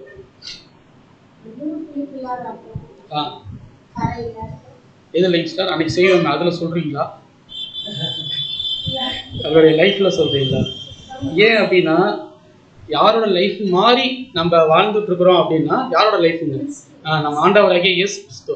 நம்மளும் யாருங்க, புது சிருஷ்டி, நம்மளும் கிறிஸ்தவர்கள் தான். அவர் எப்படி ஒரு பர்ஃபெக்டான ஒரு வாழ்க்கை வாழ்ந்து பிதாவின் இடத்துல போய் சேர்ந்தாரோ அவர் 2ஆம் வரைக்கும் வந்துட்டார், வந்து பண்ணிட்டு இருக்காரு. இப்ப நம்மளும் நம்மளுடைய மைண்ட்ல எப்படி இருக்கும் யோசிச்சு பாருங்க. இப்போ நான் பேப்டிசம் எடுத்து 15 வருஷம் ஆச்சு, சரிங்களா. வருஷம் நான் சுத்திகரிச்சிருந்தேன்னா நான் நேரம் எங்க போயிருக்கேன், நான் ஏன் போகணும்? அப்ப ஏதோ ஒரு இருதயத்துல ஏதோ ஒரு கரை இருக்கு இல்லையா, அந்த கரையை எடுக்கணும் இல்லையா. அதுதான் தேவன் விரும்புறாரு. அன்பான சகோதர சகோதரிகளே, 1 வருஷமா இருக்கலாம், 2 வருஷமா இருக்கலாம், வருஷங்கள் முக்கியம் கிடையாது. நம்ம எந்த அளவுக்கு ஒரு குவாலிட்டியான ஒரு வாழ்க்கையை வாழ்றோம். யாரை போலனா கிறிஸ்துவை போல. ஒரு பாதம் கழுவுறதுக்கு மிக பெரிதான ஒரு ஆசாரியர் நம்ம ஆண்டவராகிய இயேசு கிறிஸ்து. பாதத்தை பிடிக்கிறாரு அப்படின்னா அதை விட ஒரு உச்சக்கட்ட தாழ்மை என்ன இருக்கு சொல்லுங்க அவரோட லைஃப்ல. நம்ம பிடிப்போமா? யாரோட காலை கழுவிடுவோமா? பாருங்க, தாய் தகப்பனுடைய காலை கூட இது பண்ணணும், கழுவுவோம். எப்படின்னா ஒரு 5 வயசு 6 வயசு குழந்தைய குளிப்பாட்டுவோம், கால் கழுவுவோம். அதுவே பெருசா இருந்துச்சுன்னா இவனை குளிக்க தெரியாதா, நம்மளுடைய ஸ்லாங்கே மாறிடும். ஏன்னா என்ன சின்ன பிள்ளையா? கேட்குறோம் இல்லையா? ஆனால் இயேசு கிறிஸ்து நம்மளை எல்லாம் எப்படி பார்க்குறாரு அப்படின்னா குழந்தையா தான் பார்க்குறாரு. பேதுரு கால் தொடரப்ப அவரோட மனநிலைமை எப்படி இருக்கும் யோசிச்சு பாருங்க. இவர் மறுதளிச்சவர், இவர் காட்டி கொடுக்கிறவர், இப்படியா பார்த்துருப்பாரு சொல்லுங்க. ஒரு குழந்தைய போல தானே ட்ரீட் பண்ணியிருப்பாரு அன்பான சகோதரர்கள். இப்போ நாமும் கூட இந்த அழைப்புல இருக்கிறோம், நாமும் கூட கால்களை கழுவுறோம் அப்படின்னா எத்தனை சகோதரிகளை அவருடைய பண்ணிட்ட பாவங்களை நம்ம மன்னிச்சிருக்கிறோம். சொல்லியிருக்கலாம் இல்லையா? யூதாஸ்ல சொல்லியிருக்கலாம் இல்லையா? இன்னும் கொஞ்ச நேரத்தை நீ எனக்கு காட்டி கொடுக்க போற, நான் அவன் காலை கழுவணுமா? அவருக்கு தெரியுமா தெரியாதுங்களா? எப்படி கழுவுனது சொல்லு. இப்போ நமக்கே ஒரு சகோதரனோ சகோதரியோ துரோகம் பண்ணும் பொழுது கூட நம்மளுடைய குவாலிட்டியான அந்த ஒரு கேரக்டர் எப்படி இருக்கணும்? கிறிஸ்துவை போல இருக்கணும். கிறிஸ்துவ எல்லாத்தையும் மன்னிச்சாரு இல்லையா? நாமும் மன்னிச்சிட்டோம் அப்படின்னா ஒரு சிறு கரை நம்மள்ட்ட இருந்து போயிடும் இல்லையா? ஏன்னா இந்த அழைப்பை எப்படி இருக்கு அப்படின்னா அவர் எப்படி நம்மளை அழைச்சாரு? பாவத்துல இருந்து வந்தோம் நம்ம, ஆண்டவரே நான் வரேன் அப்படின்னா, அதாவது உலக தோற்றத்துக்கு முன்னாடியே நம்மளை முன் குறிச்சிட்டார். திருக்கோவிலூர்ல இந்த தெருவுல இந்த வீட்டுல இந்த சகோதரனும் சகோதரரும் என்னுடைய பிள்ளை அப்படின்னு சொல்லி அவர் முன் குறிச்சிட்டாரு. நம்மளாம் ஒன்றும் தீர்மானிக்கவே இல்லை. ஃபாலோ கிளாஸ் கேட்டோ இல்லை சகோதரன் சொல்லியோ அவங்களாம் ஒரு கருவியை பயன்படுத்தினாரு. ஆனா தேவன் என்ன பண்றாரு அப்படின்னு பார்த்தீங்கன்னா உலக தோற்றத்துக்கு முன்னாடியே முன் குறிச்சிட்டாரு. ஓகே, பேப்டிசம் அது சுயாதீனம், நம்மளுடைய சுயாதீனம் தானே. எடுக்கிறது எடுக்கலாம், எடுக்காமையும் இருக்கலாம். எடுத்துட்டு நம்ம சொல்லக்கூடிய ஒரு முக்கியமான வசனம் என்ன? மரண பரியந்தமும் உண்மையா இருக்கும்னு சொல்லுவோம். அதிகமா சொல்லக்கூடிய வசனம் என்னன்னா லூக்கா 9:23 சொல்லுவோம் இல்லையா? படிங்க போது. லூக்கா 9:23 வசனம். பின்பு அவர் எல்லாரையும் நோக்கி, ஒருவன் என் பின்னே வர விரும்பினால் அவன் தன்னைத்தான் விடுத்து தன் சிலுவை அனுதினமும் எடுத்துக்கொண்டு என்னை பின்பற்ற கடவுள். அதாவது சரி ரைட்டு, நீங்க ஒரு குவாலிட்டியான வாழ்க்கை வாழ போறீங்க, பாவத்திலிருந்து விடுதலை ஆக போறீங்க. அப்ப என்னைய மாதிரி நீங்க வாழுங்க. ஆனா உங்களுக்கு சுயாதீனம் இருக்கு. நீங்க விருப்பப்பட்டாதான் சிலுவை, இல்லை அப்படின்னா பாடுகள், இல்லைன்னா நீங்க உங்களுடைய லைஃப்பை பார்க்கலாம். நம்ம எதை சூஸ் பண்ணோம்? பாடுகளை தான் சூஸ் பண்ணணும். கஷ்டமான ஒரு வாழ்க்கை இருந்தாலும் பரவாயில்ல ஆண்டவரே, நீங்க எப்படி அந்த இடுக்கமான வழியில பிரவேசித்து ராஜ்யத்தை இருக்கிறீங்களோ அதே போல நான் என்ன பண்றேன், அந்த பாடுகளை நான் பங்கு பெறேன்னு சொல்லிட்டு நம்ம ஞானஸ்தானம் எடுத்தோம் இல்லையா? எடுத்த ஞானஸ்தானத்தை இந்நாள் வரைக்கும் நம்மளால காப்பாற்ற முடியுதா? முயற்சி பண்றோம். எவ்வளவு நாள்? மரண பரியந்தமும் முயற்சியா? ஓகே, முயற்சி பண்ணுவோம், ட்ரை பண்ணிட்டே இருப்போம். தேவனுக்கு சித்தமான அந்த முயற்சி கண்டிப்பா என்ன ஆகும்? ஒரு நாள் நம்ம இருதயத்திலும் குளிப்பு இல்லை அப்படின்னா நம்மளை கண்டிப்பா தேவன் என்ன பண்ணிடுவாருங்க? அவருடைய திருச்சபையை ஆக்கிடுவார். அன்பான சகோதரர்களே, அப்போ அங்க என்னாச்சு அப்படின்னா அங்க எல்லாமே விருப்பப்பட்டு தான் வந்தாங்க. விருப்பப்பட்ட வந்தவங்க அவங்க எப்படி அப்படி சீல தெரியுமா அவங்க போனாங்க? படிங்க 2 நாளாகும் 31 இவை எல்லாம் முடிந்த பின்புனா வரமாட்டேன்னு நினைச்சு காமெடி பண்ண எல்லாருமே ஒரு காலகட்டத்தில் என்ன பண்ணிட்டாங்க? எல்லாருமே வந்துட்டாங்க. மிகப்பெரிய ஒரு ஃபர்ஸ்ட் அனுசரிச்சாச்சு. தேவன் இவங்களுடைய பாவத்தை எல்லாத்தையும் மன்னிச்சிட்டாரு. மன்னிச்சதுக்கு அப்புறம் 7 நாள் முடிஞ்சதுக்கு அப்புறம் முடிஞ்சிருச்சு. ஃபர்ஸ்டா முடிஞ்சதுக்கு அப்புறம் அவங்களுடைய மனநிலைமை எப்படி இருக்கும்? அந்த இப்ப நீங்களே யோசிச்சு பாருங்களேன். 7 நாள் நீங்க உங்க விழாக்கள் இருக்கீங்க, எல்லாம் ஒன்னா இருக்கீங்க. 7 நாள் முடிஞ்சிருச்சு, அவங்க வீட்டுக்கு போயிட்டாங்க. நீங்க என்ன பண்ணுவீங்க அடுத்து?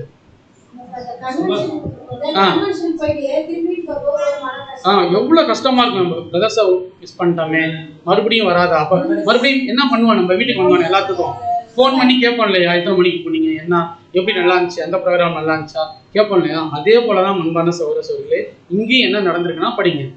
இவையெல்லாம் முடிந்த பின்பு வந்திருந்த இஸ்ரவேலர் எல்லாரும் யோதாவின் பட்டணங்களுக்கு புறப்பட்டு போய் அவங்க தேசத்துக்கு போயிட்டாங்க. யோதா பென்யமீன் எங்கும் எப்ராஹிமிலும் மனேசாயிலும் கூட உண்டான சிலைகளை உடைத்து இவங்க போன உடனே முடிவு பண்ணது என்ன தெரியுங்களா? 7 நாள் தேவனுடைய சமூகத்துல இருந்துட்டோம். அவங்க திருப்பி அவங்களுடைய தேசத்துக்கு போறப்ப அவங்களால இருக்க முடியல. காரணம் என்ன அப்படின்னா தேவனுடைய அன்பை ருசி பார்த்துட்டாங்க. அந்த 7 நாள் போனதுக்கு அப்புறம் இங்க என்ன பண்றாங்கன்னா விக்கிரக தோப்புகளை வெட்டி மேடுகளையும் பீடங்களையும் இடிச்சு போட்டு எல்லாத்தையும் தகர்த்து போட்ட பின்பு இஸ்ரேல் புத்திரர் எல்லாரும் அவரவர் தங்கள் ஊர்களிலே தங்கள் காணியாட்சிக்கு திரும்பினார்கள். பாருங்க, எப்படியாப்பட்ட ஒரு மனம் மாற்றத்தை ஒரு கருவியா எசேக்கியா ராஜாவை பயன்படுத்தி தேவன் இன்னைக்கு நமக்கான ஒரு பாடத்தை கொடுத்திருக்கிறாரு. பாருங்க சகோதரர்களே, யோசிச்சு பாருங்க. ஃபர்ஸ்ட் இந்த தேவாலயத்தையே இவங்க என்ன எப்படி ஆக்கி வச்சிருப்பாங்க அப்படின்னா, வசனம் படிச்சு பார்த்தீங்கன்னா பூட்டு போட்டு வச்சிருப்பாங்க. பாருங்க, தேவாலயத்தை பூட்டு போட்டுட்டு அந்நிய தெய்வங்களை வணங்கிட்டு இருப்பாங்க.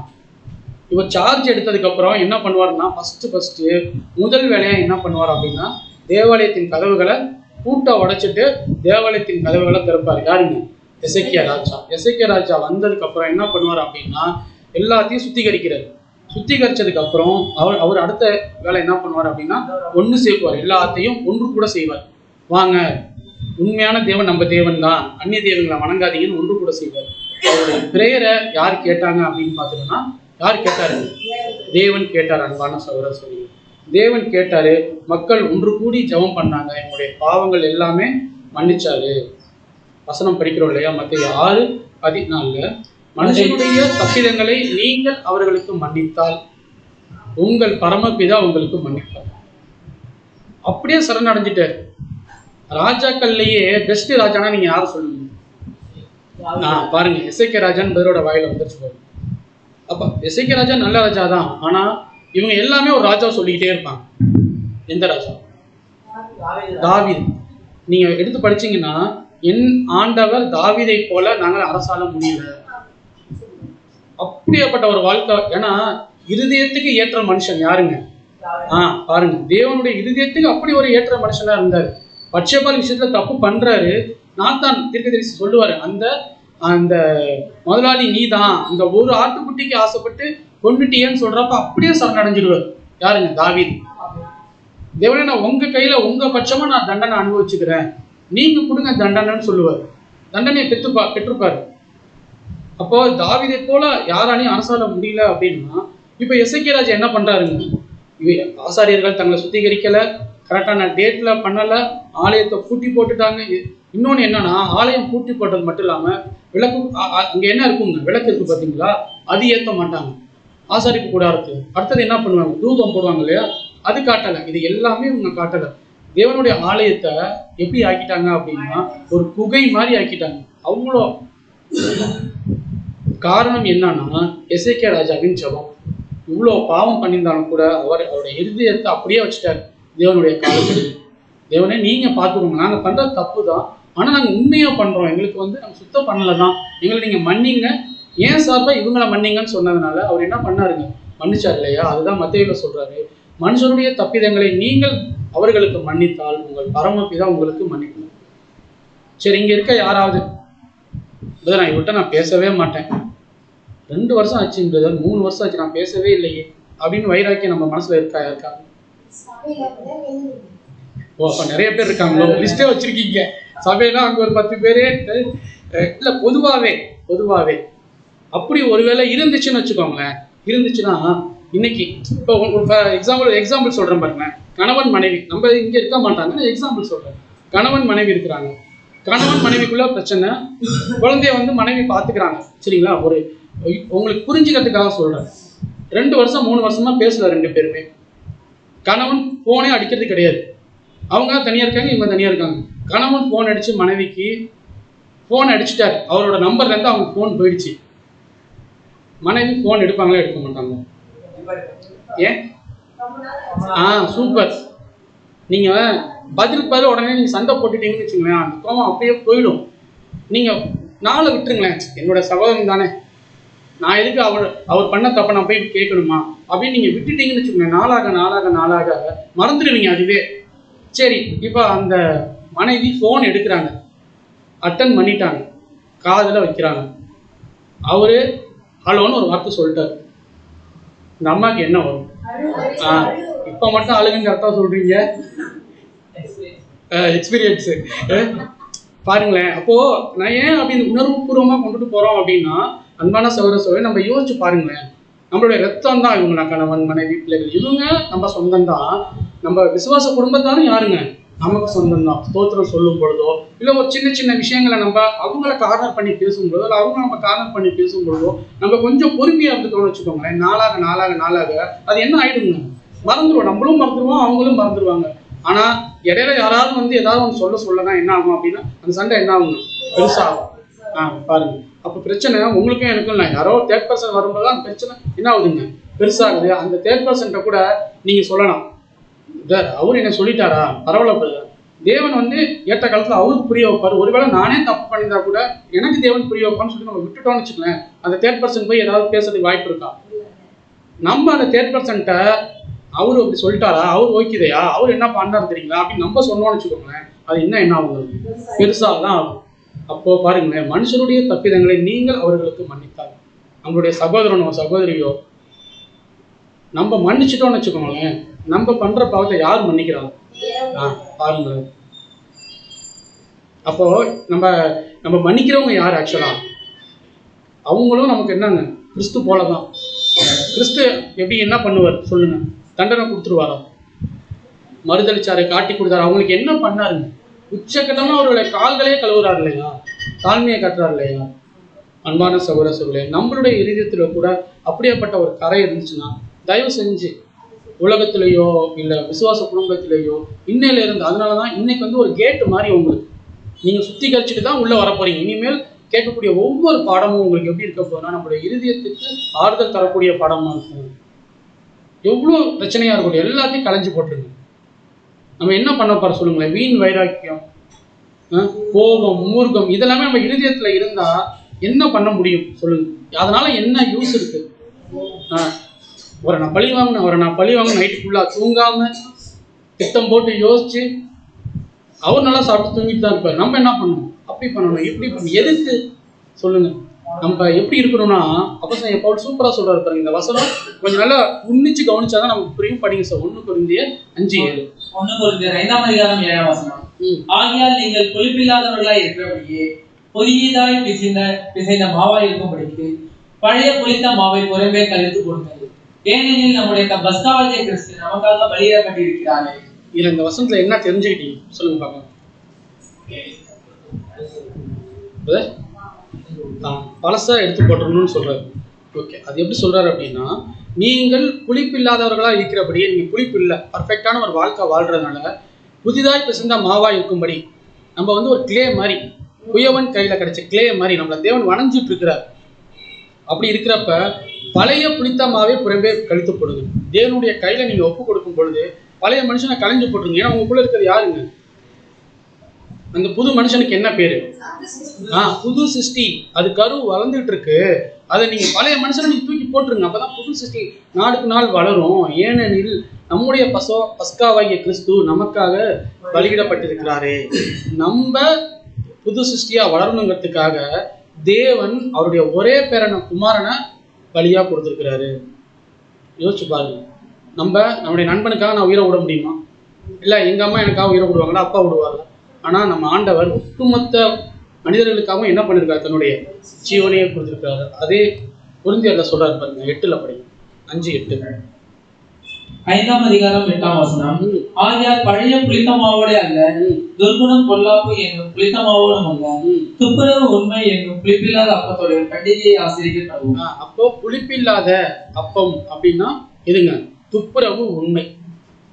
துப்புரவு அப்படின்னா தூய்மை, இருதயத்துல தூய்மை, அந்த இருதயத்துல உண்மை அது இருந்துச்சு அப்படின்னா புளிப்பில்லாத அப்பத்தோடு கூட இந்த பண்டிகையை ஆசரிக்க கடவும். யோசிச்சு பாருங்க. அங்க என்ன பண்ணிட்டாங்க அப்படின்னா, நீங்க எப்படி நினைச்சிடக்கூடாதுன்னா, அங்க எசேக்கியா ராஜா ஜெபம் பண்ணாரு, அதனால பாவம் மன்னிக்கப்பட்டுருச்சு. இன்னைக்கு நம்ம ஆண்டவராக இயேசு கிறிஸ்து இருக்கிறார் நமக்காக.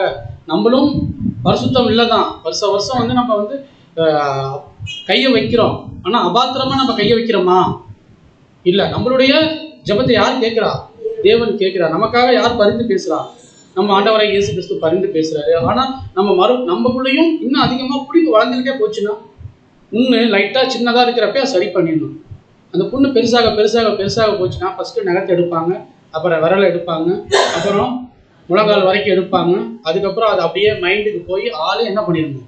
இந்த அழைப்பை விட்டே நம்ம போயிட்டோம்னா நம்மளை யாரும் லோத்தோட மனைவி நினைத்து பாருங்க. அந்த மாதிரி தான் அவங்க பின்னிட்டு போயிட்டாங்க. பார்த்தீங்களா? யோசிச்சு பாருங்க. சின்ன சின்ன விஷயங்கள் தான். புளிப்பு அப்படிங்கிறது நம்ம காட்டக்கூடிய அன்பு தான். அன்பான சகோதர சகோதரிகளே, நம்ம பொன்னான பிரமாணம் படிக்கிறோம் பார்த்தீங்களா? பொன்னான பிரமாணத்தோட பேசிக்கே என்ன, அதோட தீமை என்னன்னு சொல்லுங்க பார்க்கலாம். அதாவது உன்னை போல பிரதரை நேசி. இப்போ பிரதர் என் மேலே வந்து அன்பு காட்டணும், நான் வந்திருக்கேன், பிரதர் என்கிட்ட பேசவே இல்லையே அப்படின்னு நான் நினைக்கிறதுக்கு முன்னாடி பிரதர்கிட்ட நான் பேசினேனா? சிஸ்டர்கிட்ட நான் அன்பு காட்டினா? சிஸ்டர் என் மேலே அன்பு காட்டுறாங்களா இல்லையா? என்கிட்ட எதுவுமே பேசவே இல்லையே, நான் ஏன் பேசல? அதாவது முதல்ல நீங்க பண்ணுங்க. ஃபர்ஸ்ட் நம்ம பண்ணுவோம். மற்றவங்க நமக்கு என்ன பண்ணணும்னு நினைக்கிறாங்களோ ஃபர்ஸ்ட் நம்ம பண்ணுங்க. அதுதான் பொன்னான பிரமாணம். அன்பான சகோதர சகோதரிகளே, அததான் அப்போஸ்தலனாகிய பவுல் அழகா சொல்லியிருக்காரு. அப்போ அந்த பழைய மனுஷனை நம்ம கலந்து போட்டாதான் புது சிருஷ்டி நாளுக்கு நாள் என்ன பண்ணுங்க, வளரும். அதுதான் சொல்றாரு. சரி, ஓகே. அடுத்தது ஆசாரியர்கள் என்னென்ன தவறு செஞ்சாங்க? அவங்க வந்து என்ன பண்ணாங்க அப்படின்னா, ஒவ்வொரு விஷயமா நம்ம பார்க்கலாம். அதாவது எசேக்கியா ராஜா செஞ்சிட்ட காரியங்கள் எல்லாமே நம்ம செய்யணும். சகோதரரை ஒண்ணு கூட்டணும். அவர் வேற என்ன பண்ணார்? எசேக்கியா ராஜா என்னென்ன பண்ணார்? ஃபர்ஸ்ட் சகோதரருக்கு அறிவிப்பு கொடுத்து வர வச்சாரு இல்லையா? எல்லாமே வந்தாங்க. அவங்க என்ன பண்ணாங்க? ஆலயத்தை சுத்தம் பண்ணாங்க. சரி, நம்மளும் ஆலயம்னா என்னன்னு பார்க்கலாம். அதுக்கு முன்னாடி எது பண்ணக்கூடாது அப்படின்னா, அந்த ஆசாரியர்கள் பண்ணாங்க பார்த்தீங்களா? என்ன பண்ணிட்டாங்கன்னா, படிங்க 2 நாளாகும் 29ஆம் அதிகாரம் 7ஆம் வசனம். அவர்கள் பரிசுத்த ஸ்தலத்தில் இஸ்ரவேல் தேவனுக்கு சர்வாங்க தகன பலி செலுத்தாமலும். ஒரு நிமிஷம். சர்வாங்கன தகன பலி அவங்க என்ன பண்ணல? செலுத்தல. யார் செலுத்தணும்? ஏன்னா ராஜா போய் ஆசாரிப்பு கூடாரத்துக்கு உள்ள போய் பலி கொடுக்க முடியாது. ஆசாரியர் தான் போய் பலி கொடுக்கணும். அப்ப என்ன பண்ணிட்டாங்க அப்படின்னா, ஆசாரியர்கள் என்ன பண்ணாங்க? தகன பலி தேவனுக்கு கொடுக்கல. அடுத்தது தூபம் காட்டாமலும். அடுத்தது என்ன பண்ணணும்? அவங்க தூபம் காட்டணும். அதுவும் அவங்க காட்டல. விளக்குகளை அணைத்து போட்டு மண்டபத்தின் கதவுகளை பூட்டி போட்டாங்க. என்ன பண்ணிட்டாங்க அப்படின்னா, விளக்குகள் இருக்கு பார்த்தீங்களா? விளக்குகள் எப்பயுமே ஆசாரிப்பு கூடாரத்துல எரிஞ்சுக்கிட்டே இருக்கணும். அந்த எண்ணெய் எப்பயுமே இருந்துகிட்டே இருக்கணும்.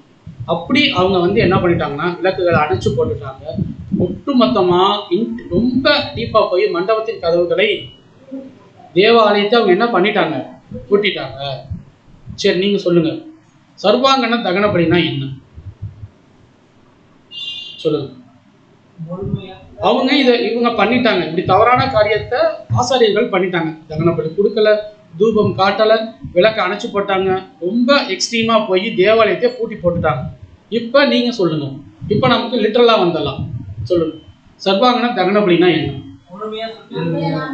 சர்வ அங்கத்தையும் சுத்திகரிக்கிறது. ஓகே, என்னன்னு வசனத்துல படிக்கலாம். வந்து 1 பேர்ல சொல்றாரு. 1 பேர் 2ஆம் அதிகாரம் 9ஆம் வசனம்.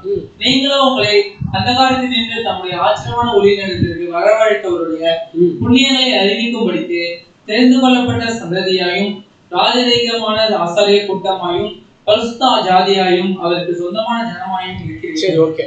இங்கேயோ இருந்த நம்ம அந்த காலத்துல இருந்தோம். அற்புதம் பாவியும் குப்பையும் தூசுமா இருந்த நம்மள, பைத்தியக்காரர்களா இருந்த நம்மள அவருடைய வேத வசனத்தின் மூலம் கொடுக்கப்பட்டு ஞானஸ்தானம் எடுத்து ஒரு புது சிருஷ்டியா நம்மளும் எப்படி என்ன பண்றாங்க? நித்திய நியமமாக பஸ்காவை அனுசரிக்கிறோம் இல்லையா? நினைவு கூறுதலாக நம்ம அனுசரிக்கிறோம். சரி, ஓகே, பண்றோம். ஆனா நம்மளை எப்படி அழைச்சிருக்கிறார் அப்படின்னா, ராஜரீக ஆசாரிய கூட்டமாயும் பரிசுத்த ஜாதியம் அவருக்கு சொந்த ஜனமாயும் இருக்கிறதுக்காக அழைச்சிருக்கிறோம் இல்லையா? அப்ப நம்ம என்ன பண்ணணும்?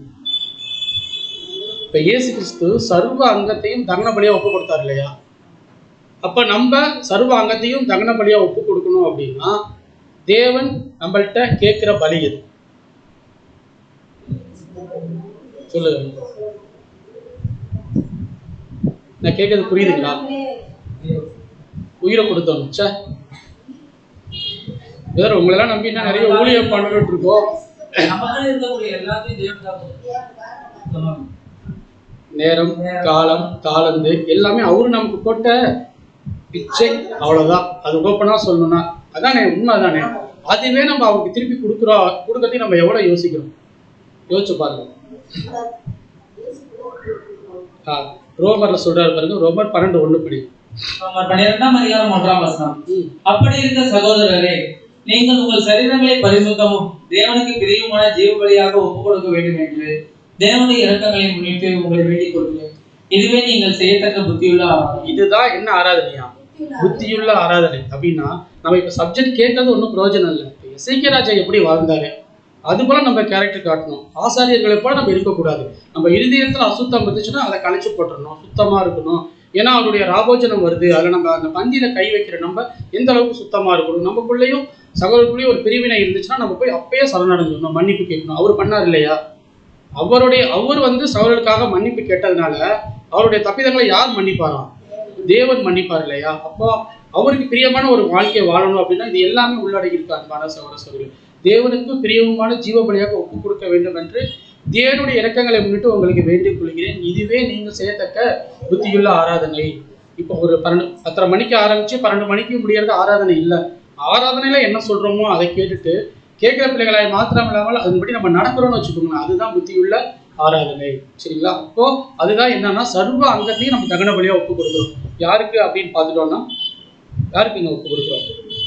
தேவனுக்காக நம்ம ஒப்பு கொடுக்குறோம். சரி, அது சர்வாங்க தகன பலியை அங்க இருக்க ஆசாரியர்கள் செய்யல, நம்ம செய்யறோம். அடுத்தது அவங்க என்ன செய்யல?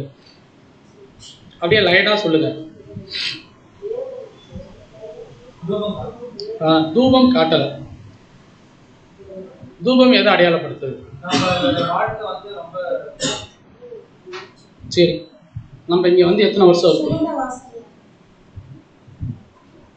இல்ல இங்க வந்துன்னா இந்த ஹாலுக்கு இல்ல, சத்தியத்துக்கு வந்து எவ்வளவு நாள் இருக்கும்? 10 வருஷம். எத்தனை பேத்துக்கு நம்ம வாழ்க்கை வாசனையா இருக்கு சொல்லுங்க. அது எப்படி பிரதர் வாழ்க்கை வாசனை எடுக்கு? சென்ட் அடிச்சுட்டு போனா தானே வாசனை வரும்னு கேட்குறீங்களா? வாசனை அப்படின்னா நம்ம வாழக்கூடிய வாழ்க்கை எத்தனை பேத்துக்கு பிரயோஜனமா இருந்திருக்கு சொல்லுங்க. ஐயோ இந்த சிஸ்டரா சாமி விடுங்கப்பா அப்படி ஓடுறோமா? பிரதர் வாங்க பேசுங்க, சொல்லுங்க, கேளுங்க, உங்களுக்கு என்ன வேணும் அப்படி கேட்குறோமா சொல்லுங்க. அதுதான் சுகந்த வாசனைனா என்ன சொல்றாருன்னா பேசியதுல 5:2 படிக்கணும். கிறிஸ்து நமக்காக நம்மை தேவனுக்கு சுகந்த வாசனையாக காணிக்கையாகவும் பலியாகவும் ஒப்பு கொடுத்து நம்மில் அன்பு கொண்டது போல நீங்களும் அன்பிலே நடந்து கொள்ளுங்க. தேவனுக்கு சுகந்த வாசனை அப்படின்னா ஆண்டவராக இயேசு கிறிஸ்து எப்படி நம்மள்ட்ட அன்பா இருந்தாரோ அதே போல சகோதரத்துல அன்பா இருக்கும். பாத்தீங்களா? அந்த வாசனை யாருக்கு பிரியமா இருக்குமா? தேவனுக்கு பிரியமா இருக்குமா? அதுதான் சுகந்த வாசனை.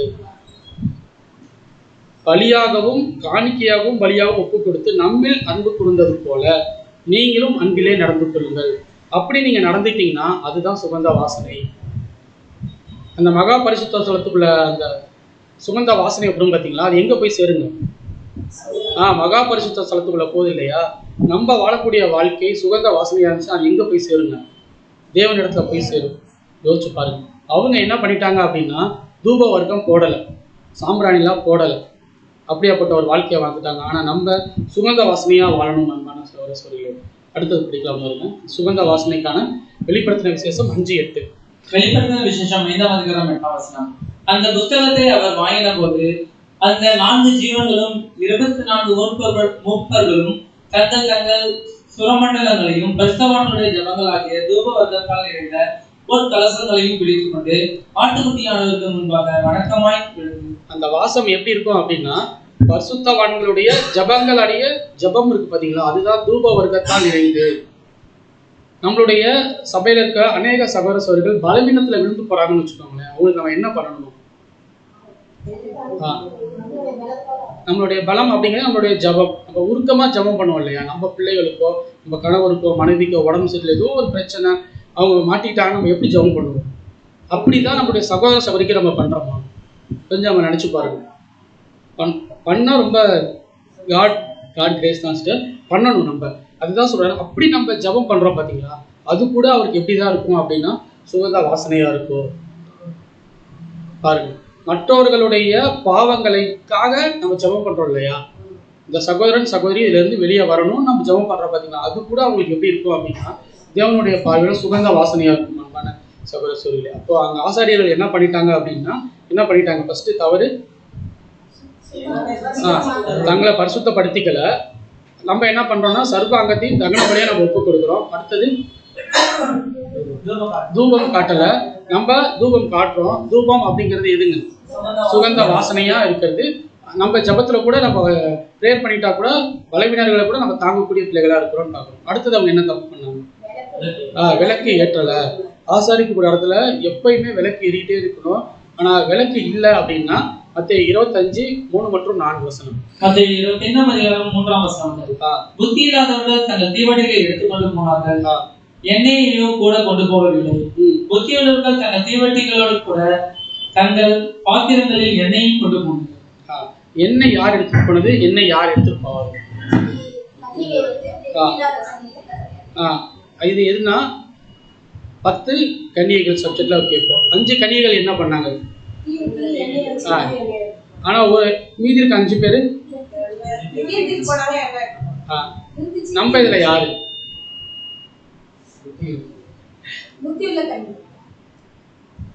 இல்ல எல்லாரும் சொல்ல மாட்டேங்கிறீங்களே. நம்ம யார் அப்படின்னா தேவனுக்கு பிரியமான புத்தியுள்ள கன்னிகைகள் தான். எண்ணெய் அப்படின்றது இந்த இடத்துல எதை அடையாளப்படுத்துறாரு? பரிசுத்தாவி. தேவன் நமக்கு அளவில்லாம பரிசுத்தாவியை கொடுத்திருக்கிறார் இல்லையா? பரிசுத்தாவியை பெற்றுட்ட நம்ம, பரிசுத்தாவின்றது தேவனுடைய வல்லமை. வல்லமையை பெற்றுட்ட நம்ம ஒரு சகோதரனோ ஒரு சகோதரியோ பாவமோ இல்லை ஏதோ ஒரு பலவீனத்துல செய்யக்கூடிய ஒரு விஷயத்த நம்ம மன்னிக்காம இருந்தா சொல்லுது. தேவன் பரிசுத்தாவியா கொடுத்துட்டாரு. அவருடைய வல்லமே நமக்கு கொடுக்குறாருன்னா அவருடைய கரம் நம்ம மேல இருக்கு இல்லையா? இப்ப நம்மளுடைய உடன் சகோதர சகோதரிகளை மன்னிக்கலன்னா நம்மளுடைய பாவங்களை அவர் என்ன பண்ண மாட்டார்? மன்னிக்க மாட்டார். அப்ப நம்ம என்ன பண்ணணும்? மன்னிக்கணும். எல்லா சகோதர சகோதரிகளையும் மன்னிக்கணும். அப்ப கிறிஸ்தவர்கள் அப்படின்னாவே மன்னிக்கக்கூடியவங்க. ஆனா நம்ம கிறிஸ்தவர்களையும் மேல பைபிள் ஸ்டூடெண்ட் சொல்றோம் இல்லையா? அப்ப நம்ம எப்படி இருக்கணும்? கிறிஸ்து போல ஒரு குணலட்சணம் காட்டணும் அன்பான சகோதர சகோதரிகள். சரி, அடுத்தது ஆசிரியர்கள் என்ன தப்பு பண்ணாங்க? கதவை பூட்டிட்டாங்க. அவங்க என்ன பண்ணிட்டாங்க அப்படின்னா, என்ன பண்ணிட்டாங்க? ஆலயத்தின் கதவுகளை பூட்டிட்டாங்க. நீங்க சொல்லுங்க, எது ஆலயம், எது கதவு? நம்மளுடைய இருதயம் தான் ஆலயம். அந்த இருதயத்தை நம்ம என்ன பண்ணணும் அப்படின்னா, எல்லா சகோதர சகோதரர்களும் அன்பை வெளிப்படுத்தணும். இல்ல கல் நெஞ்சக்காரர் போல நம்ம கூட்டி வச்சுட்டோம்னு வச்சுக்கோங்களேன், ஏதாவது பிரோஜனம் இருக்கு? யோசிச்சு பாருங்க. இந்த ஆலயத்துக்குள்ளதான் விளக்கு இருக்கு. இந்த ஆலயத்துக்குள்ளதான் எது இருக்குங்க? இந்த ஆலய இருதயத்துல கேட்கல, நீங்க தப்பா எடுத்துக்க வேணாம். இந்த இருதயத்துக்குள்ளதான், இந்த ஆலயத்துக்குள்ளதான் என்ன இருக்கு? விளக்கு இருக்கு. இந்த ஆலயத்துக்குள்ளதான் என்ன இருக்கு? தூப வர்க்கம் இருக்கு. இந்த ஆலயத்துக்குள்ளதான் பரிசுத்தப்படுத்துதலும் நடக்குது. அப்ப இந்த இருதயம் தான் மெயின். சரிங்களா? அந்த இருதயத்துக்குள்ள சுத்தம் இருக்கணும். இந்த இருதயத்துக்குள்ள சுகந்த வாசனை இருக்கணும். நல்ல ஒளி வீசக்கூடிய பிள்ளைகளா இருக்கணும். எக்காரணத்தை கொண்டோ ஆலயத்தை என்ன பண்ணிடக்கூடாதுங்க? கூட்டக்கூடாது. ஆலயத்தை கூட்டிட்டோம் அப்படின்னா பரமபிதா நம்மளை மன்னிப்பாரா? மன்னிக்கவே மாட்டார். அன்பான சோர சொல்லி. அப்ப நம்ம ஒரு கன்க்ளூஷன் கூட நம்ம வந்துடலாம். இன்னைக்கு நம்ம பார்த்தது எசேக்கியா ராஜாவை ஒரு கருவியா பயன்படுத்தி தேவன் நமக்கு சொல்லிட்ட விஷயங்கள் தான். அவர் ஆட்சி பண்ண காலகட்டத்துல பஸ்கா அப்படிங்கிற ஒரு முறைமையை ஏற்படுத்துறாரு. ஆனா ஜனங்கள் கீழ்ப்படியல. ஏன் ஆசாரியர்களே கீழ்ப்படியல. ஆனா அவருடைய ஜபத்தின் மூலமா தேவன் என்ன பண்ணாருங்க? பஸ்காவை சூப்பரா பண்ணி வச்சுட்டாரு. 7 நாளுக்கு அப்புறம் இந்த ஜனங்கள் திரும்பி போறப்ப எப்படி போனாங்க?